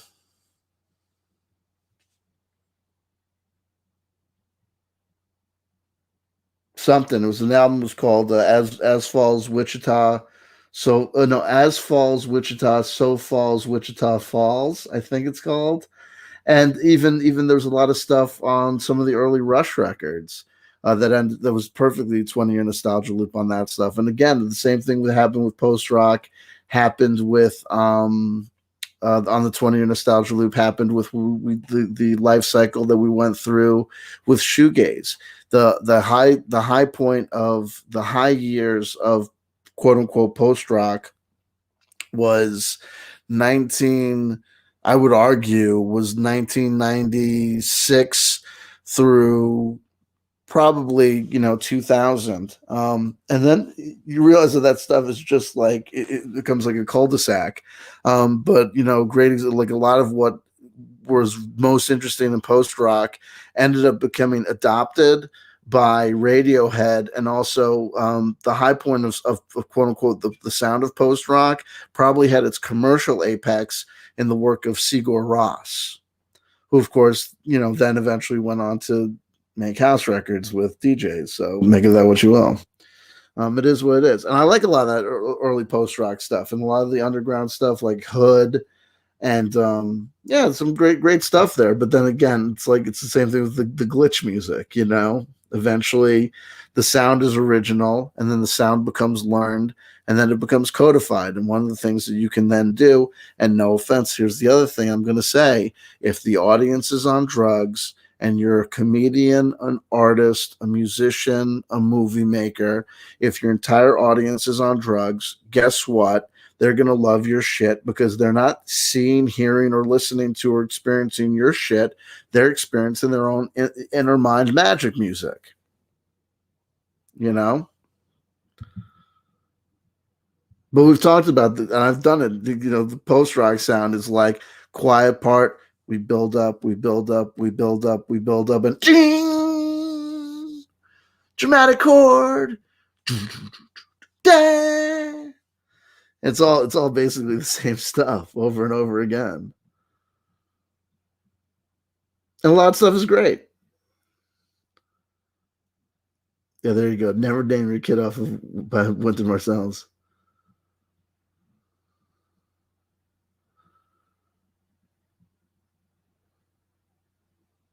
Stephen Ronan, talk about 20 nostalgia loops, says, "Oh my God, at CW Chandler, can you believe that Dolores out of Westworld, aka Rachel Evan Wood, was being abused by that creep for years? It wasn't a relationship, it was kidnapping." Of course it wasn't a relationship. He was 37 and she had just turned 18. My God. Absolutely. I knew that and it's like, no way. The Marilyn Manson was involved in some shit. There you go. You know what I mean? It is what it is, baby. But 20-year nostalgia loop, because go back 20 years, 2001, that was right when the bloom was starting to come off the rose for Marilyn Manson, right? That was when the bloom was coming off the rose. No pun intended. Went from Rose McGowan to Dita Von Teese. When was the last time you heard about that gal? You know what I mean? Jazz flute. Yeah, no, seriously. Pragmagic, early Tyrannosaurus Rex was spacey freak folk project. Absolutely. Absolutely it was. Absolutely it was. We have, there you go. That was Pragmagic. 2005 era was huge. Children of Nuggets loop. Absolutely. Absolutely. Because why? Do the math. 2005 to 1995 to 1985 to 1975, 1965. And we're 30-year nostalgia loop, so it's 2005. So you have guys that are working the 1985 angle, and then you also have people working the 1975 angle. So there's jazz fusion-y elements in all their mix. It's crazy mixed up stuff.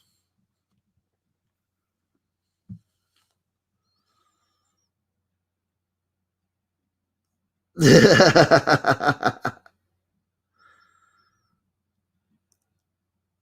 you go. Boom, boom, boom, boom, boom.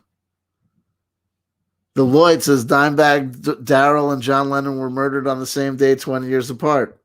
Yes, we covered it. It's true. 70 Jackson says, I wonder how much time CW thinks about music. I would say 87% of his life.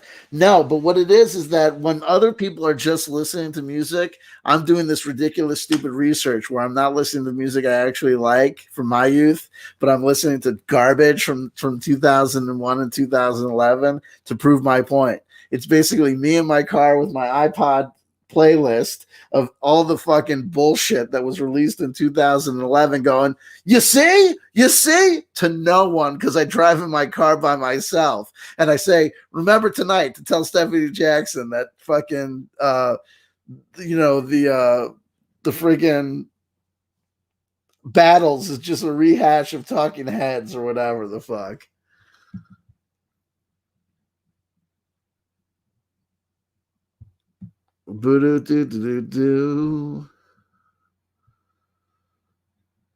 Oh God, SoundCloud rappers. The only thing that, check this out.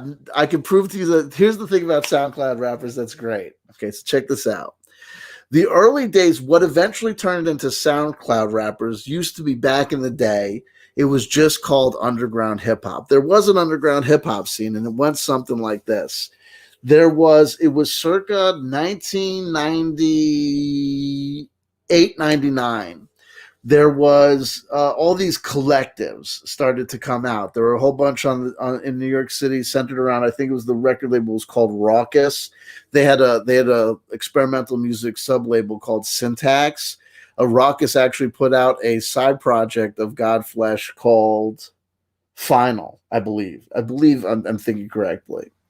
So anyway, and it was the guy behind Raucous that there was all these underground hip hop collectives in New York City, and so basically these were guys before, like, Tribe Called Quest were signed to a major label. De La Soul had been signed to a major label, so we knew it was possible to have rappers that weren't just rapping about bitches and hoes and drug deals and guns, right? So there were these underground rap scenes, and one of them was out of it wasn't San Francisco. It was out of Oakland.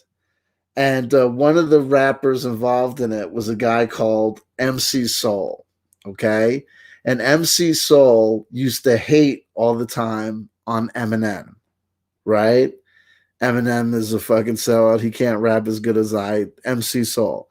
Let me see if I can tell you what the name of the collective was, because it'll start bringing back memories for people.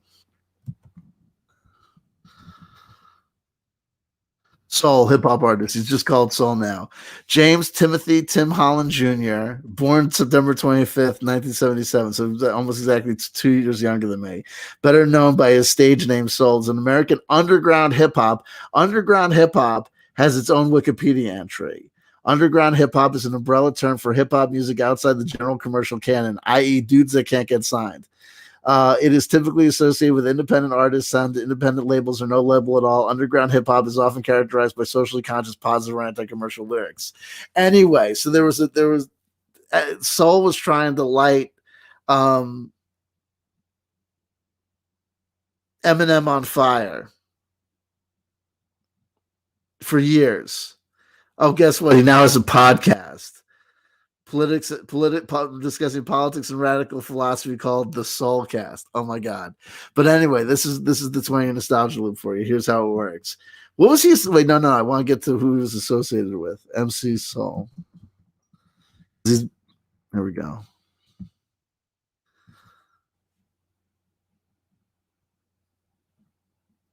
What the hell was the name of the band? Anticon. It was the Anticon Collective. Um, So anyway, it was the Anticon Collective. That was the underground hip hop scene that he was in.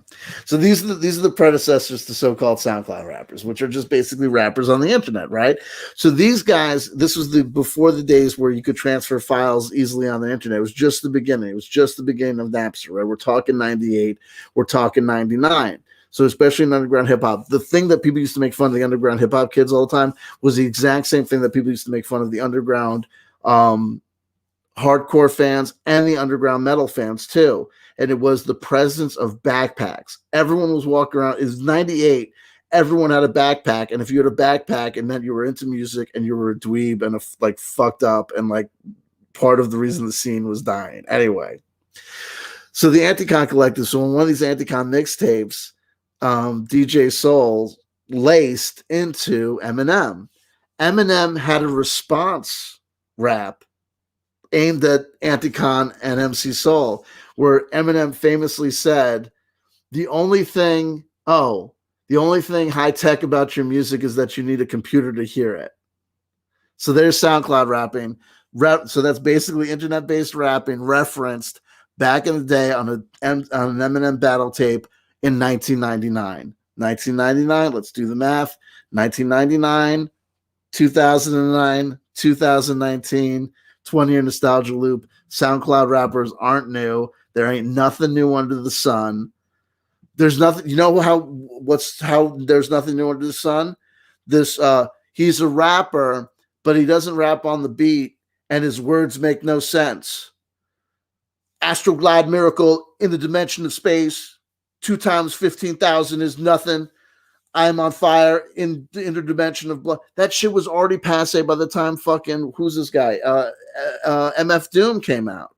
There were already guys doing that from back in like 89, 90, 91. You can't rap, you know what I mean? There you go. God bless you. Nirvana meets mumble rap. There you go. Oh, it's absolutely cynical, but we'll make it out alive. Don't worry.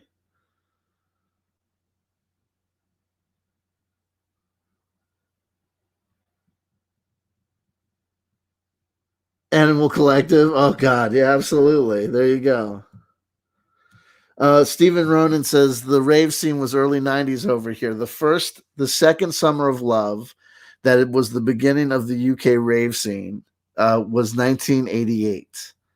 So this is a matter of history. It was when ecstasy and disco music and the new met butt heads up against the traveling Northern Soul party circuit, and it gave birth to the first pangs of rave. That's when the media started covering it. That's when the culture is generally considered to have begun. 1988, second summer of love. It was called in the press. 20-year nostalgia loop. 1988, 1978. 1968, the first quote unquote summer of love. And somebody's giving the kids drugs so they can play music and listen to music together in huge underground parties that are totally based on illegal activities. And yet the culture flourishes and develops, almost as if sometimes, if you're the right color and complexion, the laws don't seem to really matter for you. And you can kind of do what you want. And it's also like on a periodic basis, the control mechanism seems to say the kids are going to have a revolution. It seems like they're getting ready to have a revolution.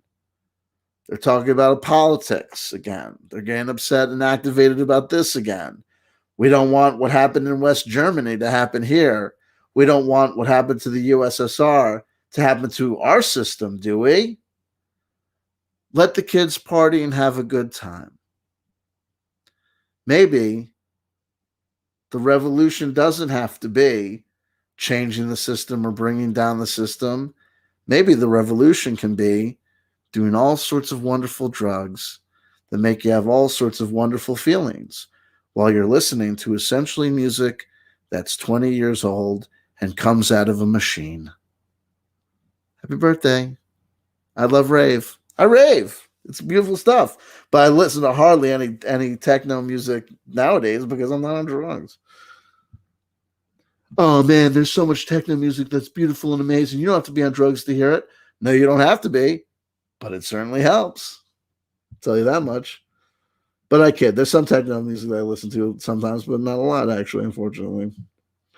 There you go. Anyway, so there you go. And I'm at the end of the live chat, and I've been here for an hour and 52 minutes. So we're gonna call it. It's 7 o'clock, so I can still have a Friday night to myself and have fun. Lisa Gray is here. How you doing, Lisa Gray? So, but let me tell you something. Let me just do a quick thing for you guys. This is gonna be part one. I say this. If I say this, you're lucky because you know there'll never be a part two or a part three. Because if I say I'm gonna do something, I'm not gonna do it. But I want to do something for you. 2011 in music. Okay. I don't need to share a screen, but I just want to go to 2011 in music. Albums released, list of 2011 albums. Do this yourself at home.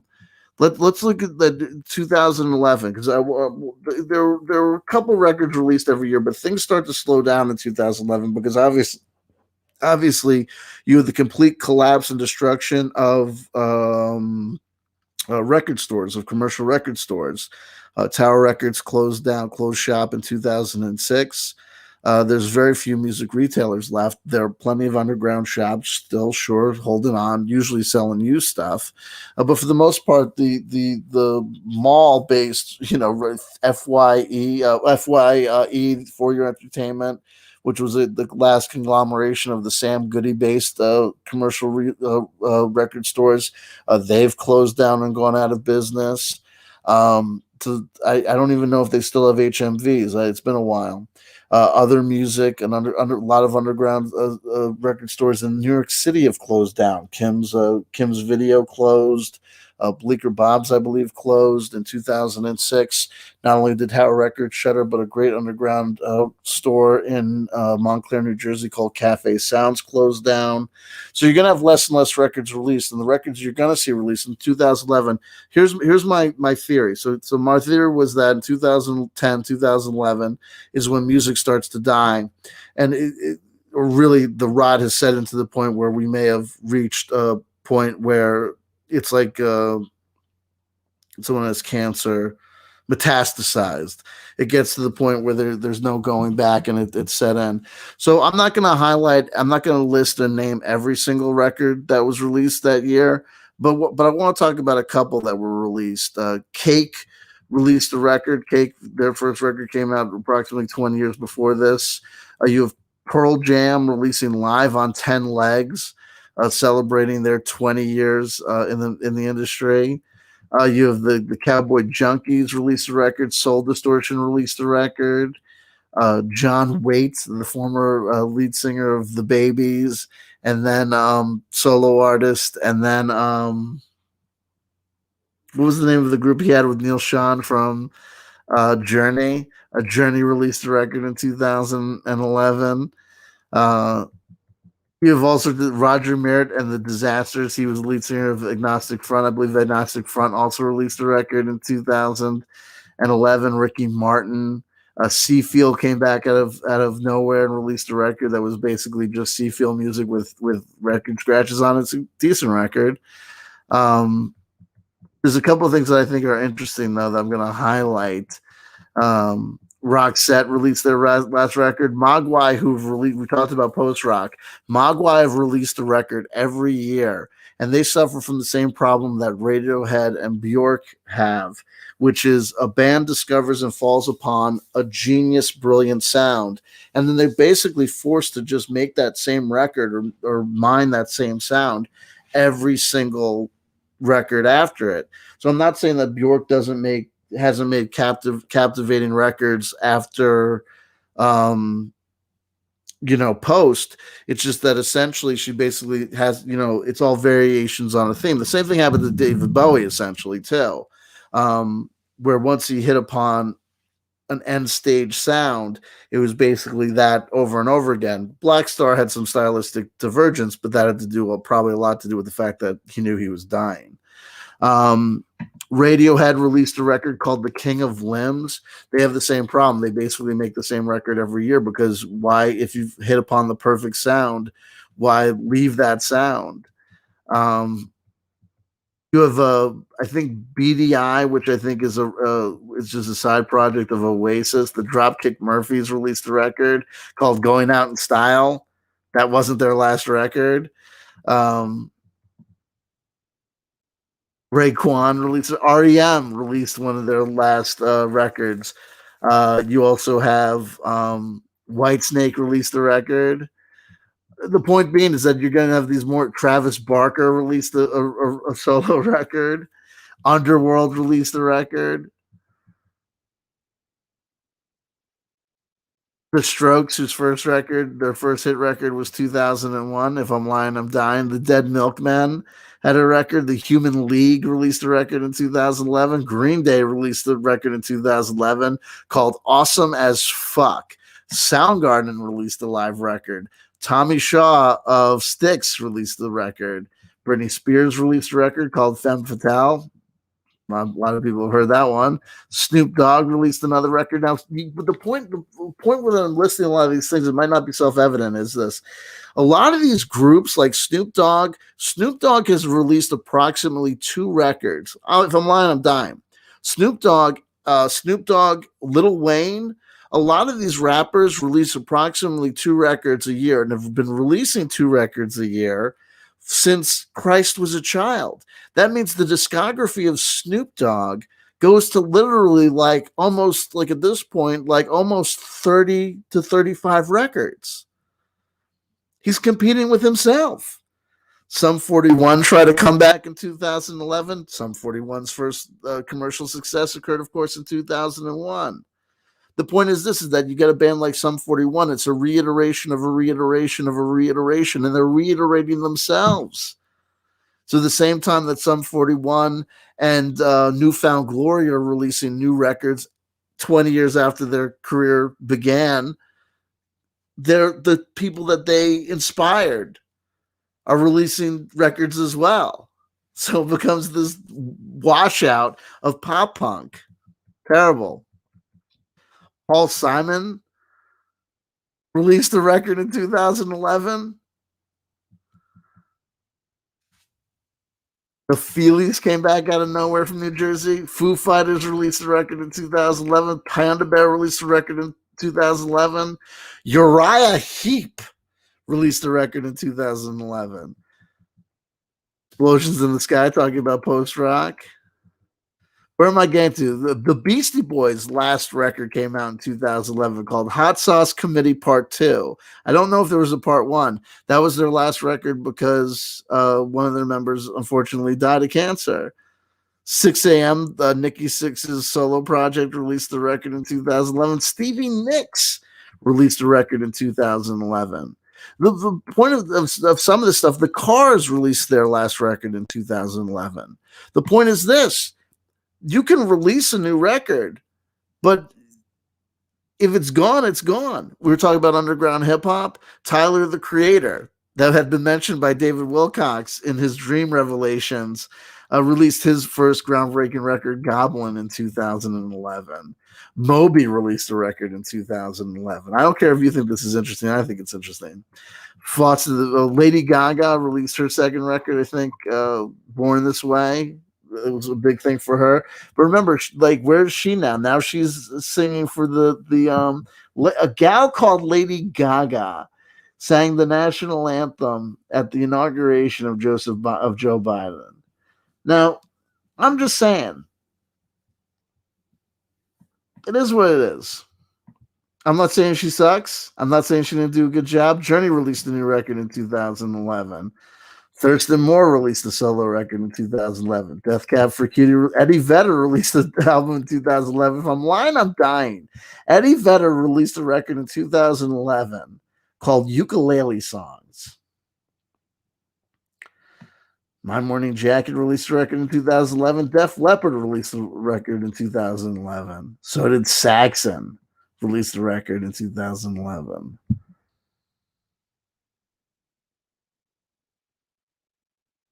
I could review all of these records in 2011. Selena Gomez had a thing called Selena Gomez on the Scene. They created a record called When the Sun Goes Down. That's nostalgia for everything under the sun. The record cover is a throwback to like 1920s flapper kind of fashion. And the first single off it was called I Love You Like a Love Song. That was just an homage, a start to finish homage to the 80s. Okay. And the point is this, is that when you see the video, it's like, oh, it's an homage to the 80s. And here's a portion that's an homage to the 60s. Oh, and here seems to be like a portion that's an homage to the classical music, like Amadeus. And I'm pointing out, no, it's all an homage. The 1960s high fashion version of the 1960s depiction in that song is actually an 80s. It's a depiction of 80s nostalgia from the 60s. That's not an organic picture of the 60s at all. And when she does the classical motif stuff, that's just Rock Me Amadeus by Falco. Amadeus was released in the 80s. Limp Bizkit released Gold Cobra in 2011. Not only did Limp Bizkit release Gold Cobra in 2011, Korn also released a record in 2011 that was, if you can believe this, their techno record. Incubus released a record in 2011 called If Not Now, When? You can't make this shit up. 311 released a record in 2011. They Might Be Giants released a record in 2011. They Might Be Giants is another band like I just referenced Snoop Dogg. They Might Be Giants have never taken a day off. They release a record every fucking year. No one has heard any They Might Be Giants record since fucking Lincoln. And Lincoln came out in fucking whatchamacallit, Flood came out in 1990. Lincoln came out in 1989. And the song with fucking Don't Let's Start, I've Got a Weak Heart, That came out the year before that in 1988. Since then, they've released a record every fucking year. That means that since 1991, when no one gave a fuck about They Might Be Giants, They Might Be Giants kept on releasing records. Now, obviously, someone's buying these fucking records. They still tour. And I guarantee you, everyone there, it's like fucking Kiss. They Might Be Giants fans think they're so fucking smart. They're just like Kiss fans. They can say whatever the fuck they want about the 25.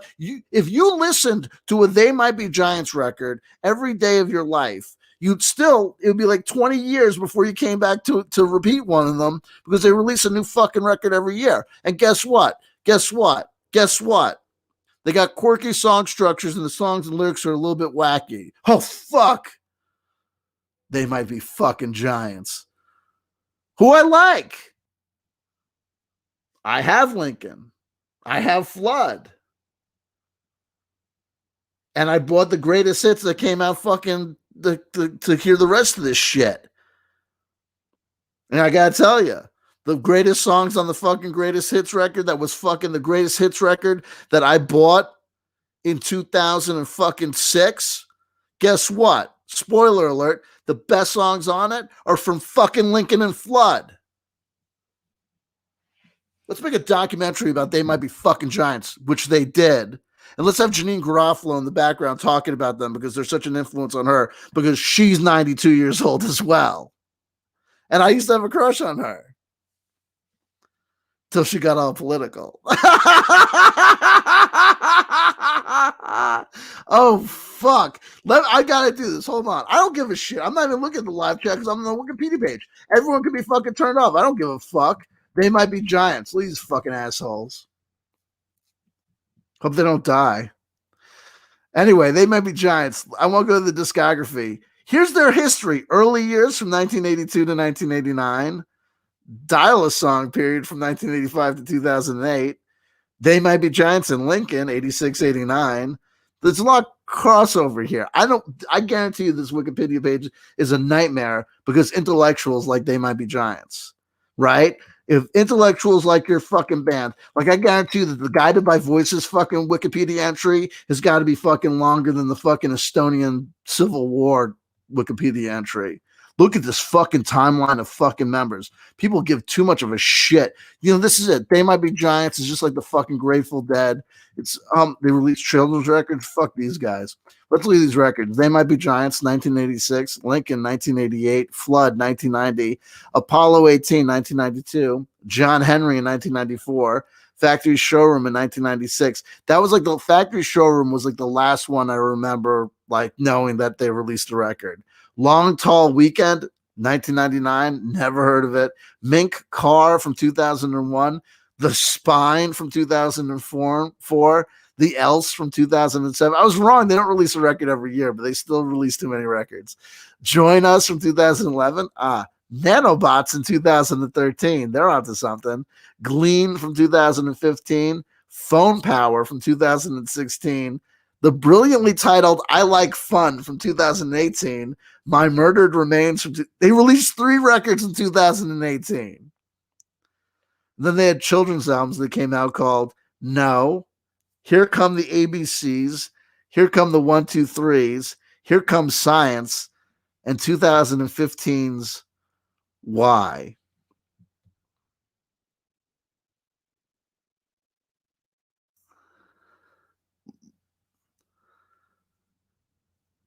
Charting singles, 1988, Anga Ang released 11 on the U.S. charts.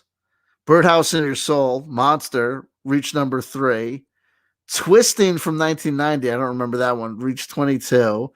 Istanbul, never charted in the United States, but reached 61 on the UK singles charts.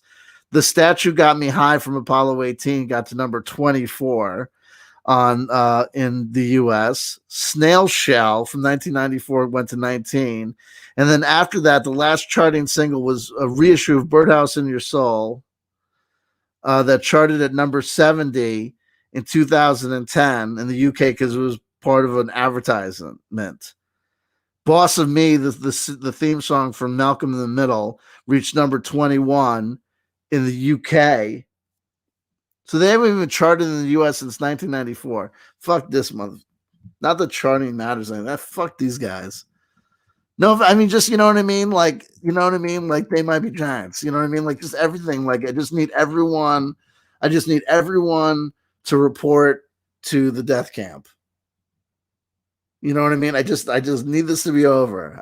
You know what I mean? I'm fed up with 2011, and it was 10 years ago, which means every single fucking year since then it gets worse. So that's 10 years of getting worse. So I'm doing this 20-year nostalgia loop thing, and guess what? The highlight years for me in my life were basically 1988 to 2000. After that, it was all down fucking hill, right? Because I turned 25, right? So whatever. Then there was like the whole drug and alcohol abuse thing. There was like, it was a nightmare. You know what I mean? So every year from now on until death dies, until I die, every year I'm going to be going back on a 20-year nostalgia loop to something that's bad or getting worse. It's not getting better. You know what I mean? Like 2000 sucked. I tell you, I listened in 2019. I spent the majority of time that I listened to music. I was listening to music from 1999 to prove a point to nobody. What the fuck am I doing with my life?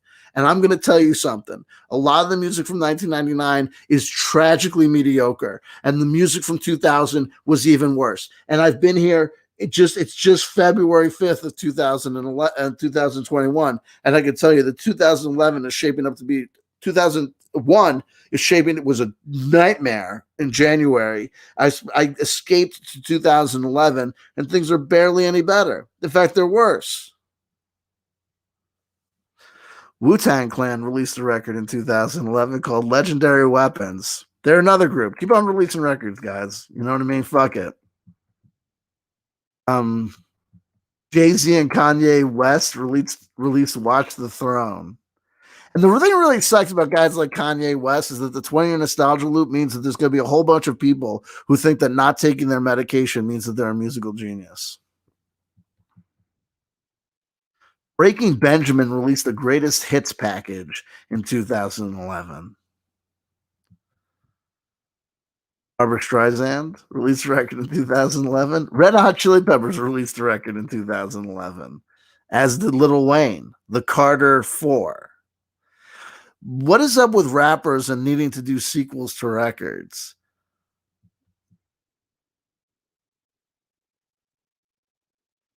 Neon Indian. No, here's the other thing. It's not only the nostalgia bands that are still releasing records in 2011 that I think it's important.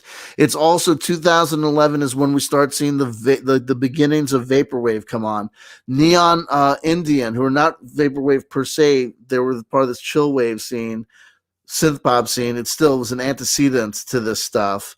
St. Vincent, which I think, who God bless her for being a human being alive on planet Earth, but I think is terribly overrated. You have a band called The Devil Wears Prada releasing a record in 2011.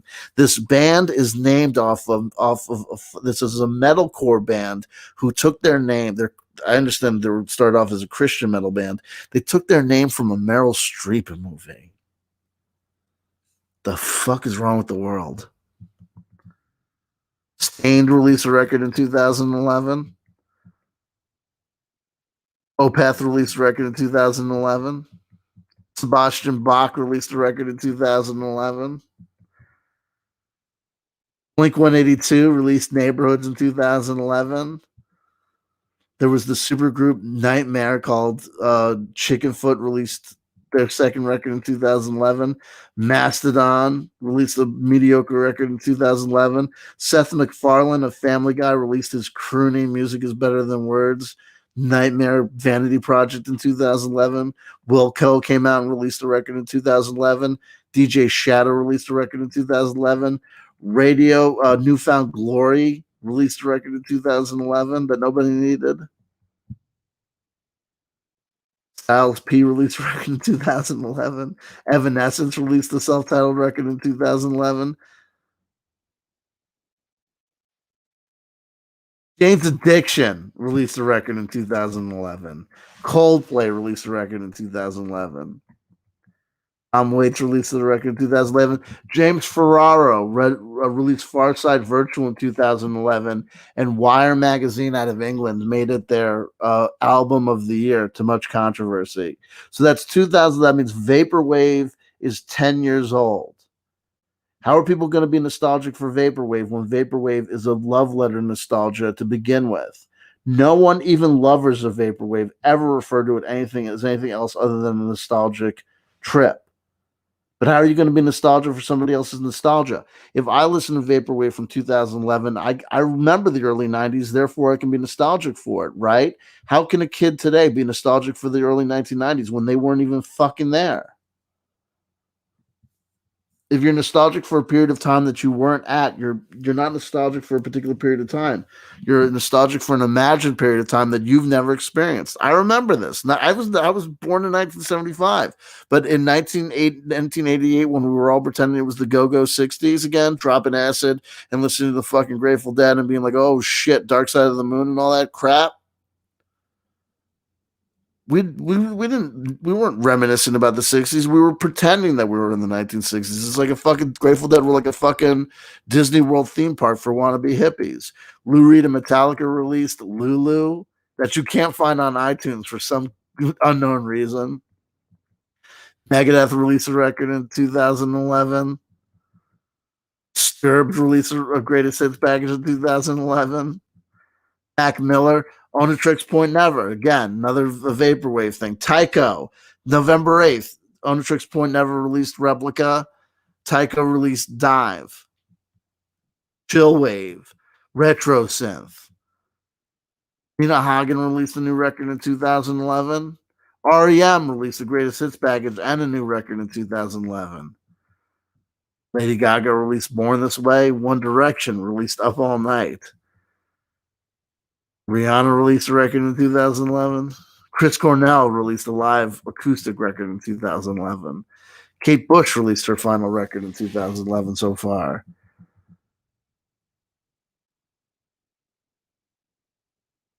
Black Keys, Retro Masters par excellence, released a record in 2011.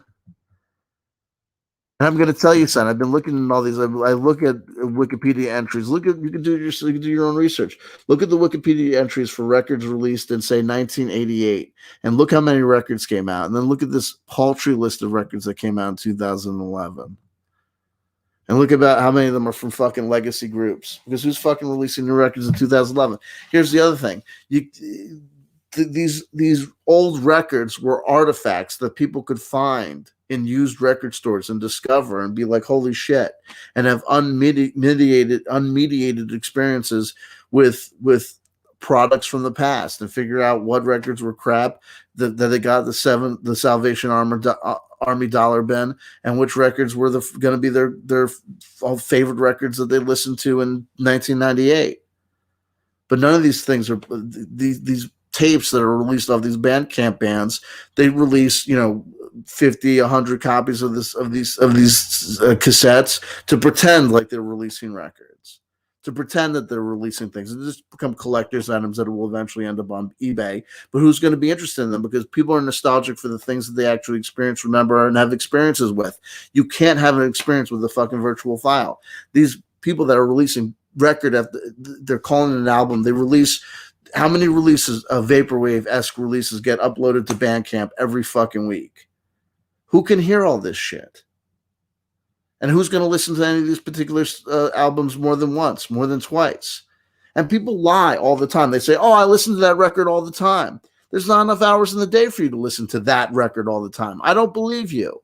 I don't believe that you got that, that you stumbled upon that one upload to Artsy Music on Vaporwave channel or Vapor Memory, or you found that one artist on Bandcamp and you spent the rest of that fucking month or 2 months listening to that record all the time, banging it out like I would bang out an old CD or tape when it was the one CD or tape that you could get those fucking couple of weeks because that was how much you could afford with your allowance. Don't fucking bullshit me. You listen to the record once and you have it and you play it twice, and then you say that you listen to it all the time. You listen to it once in 2011. You listen to it twice in 2014. You listen to it three more times over the next couple of years. Then you listen to it one more time when you heard CW Chanter say you don't fucking listen to your old fucking vaporwave downloads to be like, I listen to it all the time. You listen to it 6 times. You listen to it 7 times. That's not listening to it all the time. It's not.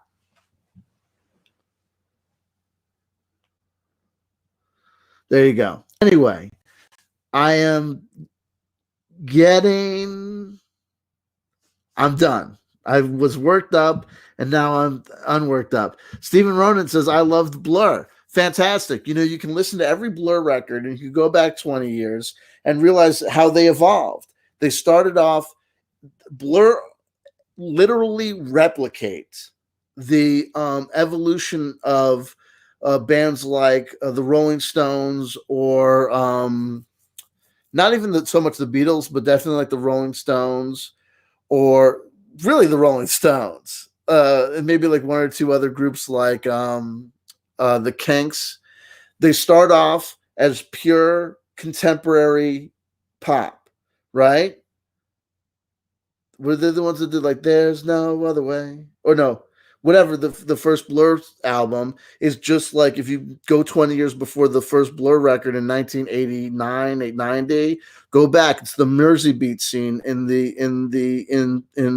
British invasion, and then after they're not innovators. So after the Beatles start doing drugs and stuff, all the other bands start doing drugs, and then people all of a sudden start making their 1964 record is da da da da da da da da da da da da da, right?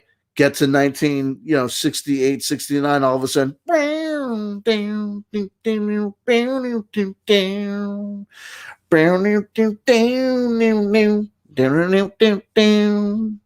right?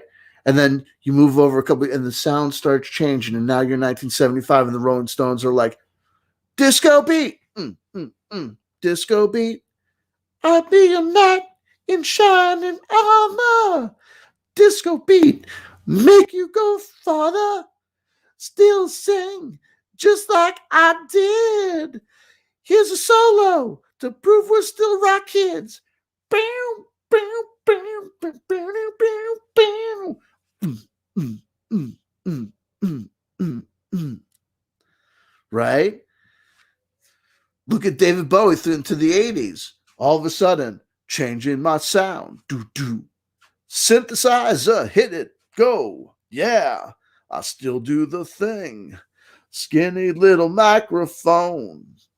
You know what I mean? Same thing with Blur. Start off typical shoegaze band. You couldn't tell the difference between their first single and Ride's first single or fucking the Stone Roses, first single. But then all of a sudden, holy shit, wow, oh my God, 20 years after the Rolling Stones record Emotional Rescue, If I'm Lying, I'm Dying, all of a sudden Blur come out and they're dressed all contemporary like rave kids, and all of a sudden girls who like boys, who like boys, who like girls, who like, oh man, they were like a kind of wannabe 60s rock band, but now they're like a disco band. It's fucking incredible how they evolved. They didn't evolve at all. They're just aping the sound as it goes forward. And they're great songwriters. And Graham Coxon is a good musician. God bless him. The same can be said for the Rolling Stones and the Beatles and every other fucking jackass rock star out there. But it ain't original. In fact, all their records are explicitly retro. Park Life, retro 60s. Sound evolves into the 70s. And as 70s music started getting murky and experimental, all of a sudden Blur start getting murky experimental to where you go to song number 2. Oh, all of a sudden the band that was going boys who like girls during the early part of the 70s, like a disco group, all of a sudden their sound has evolved, and now they're basically kind of doing a punk rock thing. Gee, isn't that fucking fascinating? But of course, as the nostalgia loop wears on, and there's no longer a classical rock period for the Blur boys to pull from, they disappear. And Graham Coxon does that, and they do that Gorillas bullshit.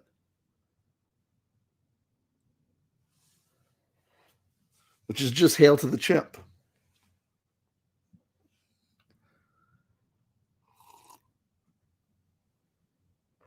I missed some super chats. Damn it. But you guys are too good to do a panel show. Damn it.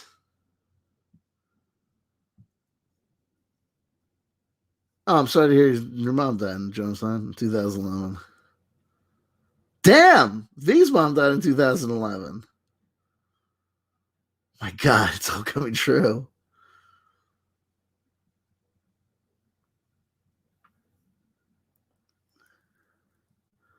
Okay, we also see that William Pixley is here with us.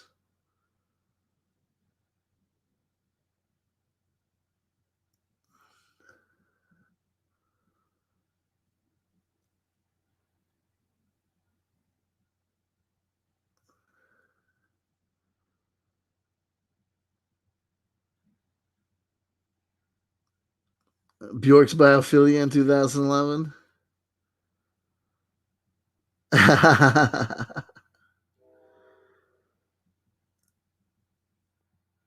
There's the Chris Cornell Timbaland album. What about the album that no Sting fan ever talks about? We discovered it in 2000. Sting, oh no, I don't know if it was 2000. I think it was later. Sting, we did it when we were making fun of Sting the same way we made fun of They Might Be Giants. Sting released a record with Shaggy long after both of their sell-by dates. We're gonna have to review that record, I think. Take care, Rogue Status. See you later. I know you probably left 10,000 years ago. Stephen Ronan says, I love Blur. I did that. Did I miss Super Chats? People were saying I missed Super Chats. Where are the Super Chats I missed? Oh, and I'm calling him Graham Coxon, but I'm talking about Damon. Oh, no, Damon Albarn was the singer, right? He's still big in music at 52? No, he's not. He's not big in music. You're the same person that thought that Bright Eyes were huge. I love you, Stephen Ronan. You're great. You're great. Then they got into Pink Flag by Wire. There you go. Exactly. On the 20-year nostalgia loop. I missed Super Chats? What Super Chats did I miss? Who gave Super Chats? Could someone please tell me what Super Chats? Gorillas was huge. Prag Magic. Gorillas is huge. Gorillas was huge. We need to update. Oh, Jonocide, me and Rogue. There you go. Damn it. Okay. Thank you. God bless you. Goddess bless you, Jonocide. God bless you. Goddess bless you. Rogue Status forgiven. Oh, V says, and we're going to end on this, V says, what happened to the Friday dumpster fire, dudes? I'll tell you exactly what the fuck happened, V. Bullshitty, shithead, cocksucking fucking liars is what happened. Everyone was like, all week long, people were like, Friday show, Friday dumpster fire, I'm there, dude. And I'm like, totally cool. Send me an email. Send me a DM on fucking Twitter. I set up this show and there was fucking no one. Except Rogue Status eventually reached out an email and said, hey, yeah, I'll join. And then all of a sudden he said, oh, I can't join because I don't know what the hell you're talking about. And I was like, fuck all this shit. I've been here for 2 hours and 27 minutes. Who the fuck is going to watch this show? No one ever is going to watch 2 hours and 27 minutes of me on repeat. There's no way. Why would they? Why would they? Prag Magic says, I never committed. I was surprised Spooky wasn't on. Meanwhile, I'll tell you, you never committed. If you weren't in the running, if you didn't know exactly who I was talking about, you would have checked your email.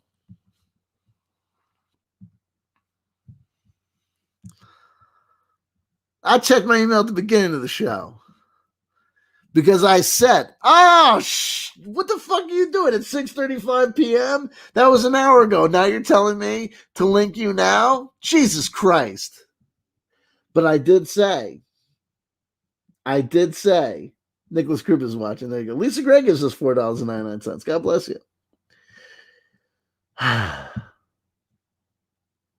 Let me breathe. So anyway. Thank you, Lisa Gray. Thank you, everyone. God bless you. Guys bless everyone who's done some super chat. I'm going somewhere with this 20-year nostalgia loop thing. I'm on a fucking journey. I'm figuring something out about 2010, 2011. I'm figuring things out. I'm on a journey. I don't care if everybody unsubscribes. I'm going to listen to every single record from 2011 if it kills me. And then I'm going to come back and tell you what I already know to be true. They're all garbage. I don't know when the last decent record was released, but it happened somewhere before 2000. I'm convinced. Anyway, I love you. Steven, it's possible. I would have told you. Here's the thing. Read understand, yeah, right?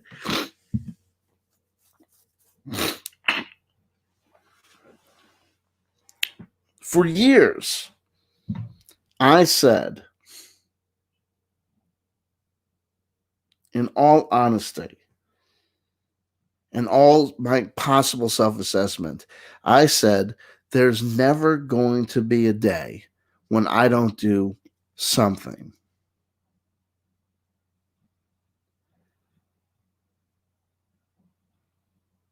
But I can tell you, like other people have been able to tell you, that it's possible. If you stop drinking and doing drugs,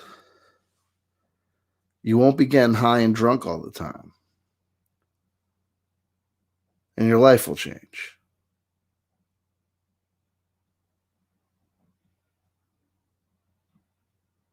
And nobody ever died for want of a drink.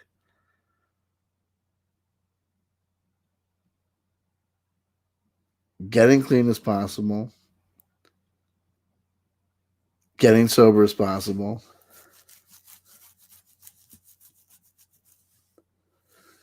And it is what it is.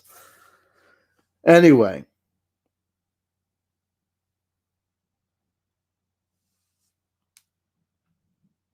Did I drop any epithets? I don't recall dropping epithets, but then again, maybe you know me better than I do.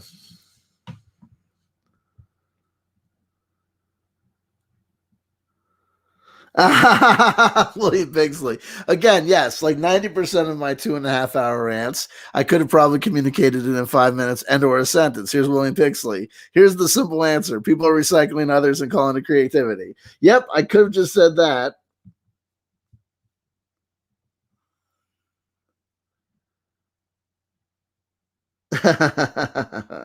Anyway, I'm getting out of here. I'm getting out of here. But I did have fun. At 7:00, I was ready to get out of here, and I said one more thing, and then I started reading the entire Wikipedia entry of records released in 2011, probably to nobody's delight. I love you. I love you. I love you. If nobody told you they loved you today, somebody just did. That's somebody, CW Chanter. Thank you for having this time with me. Thank you for watching all these travails and all this craziness. And I'll catch you on the next one. Nicholas Krupas asks, hey, CW, did you ever see the flying lizards live? No, but this one time I saw an alligator take off from a pond at a really quick clip. If he had jumped, he probably could have gotten some air. I love you. I love you all. I love you. I love you all. I love you. I love you all. Thank you. Thank you for tuning in. Thank you for donating. Link to the Patreon is in the link description box below. Yada yada sis boom ba. I'll catch you on the next one. Until then, my lovelies.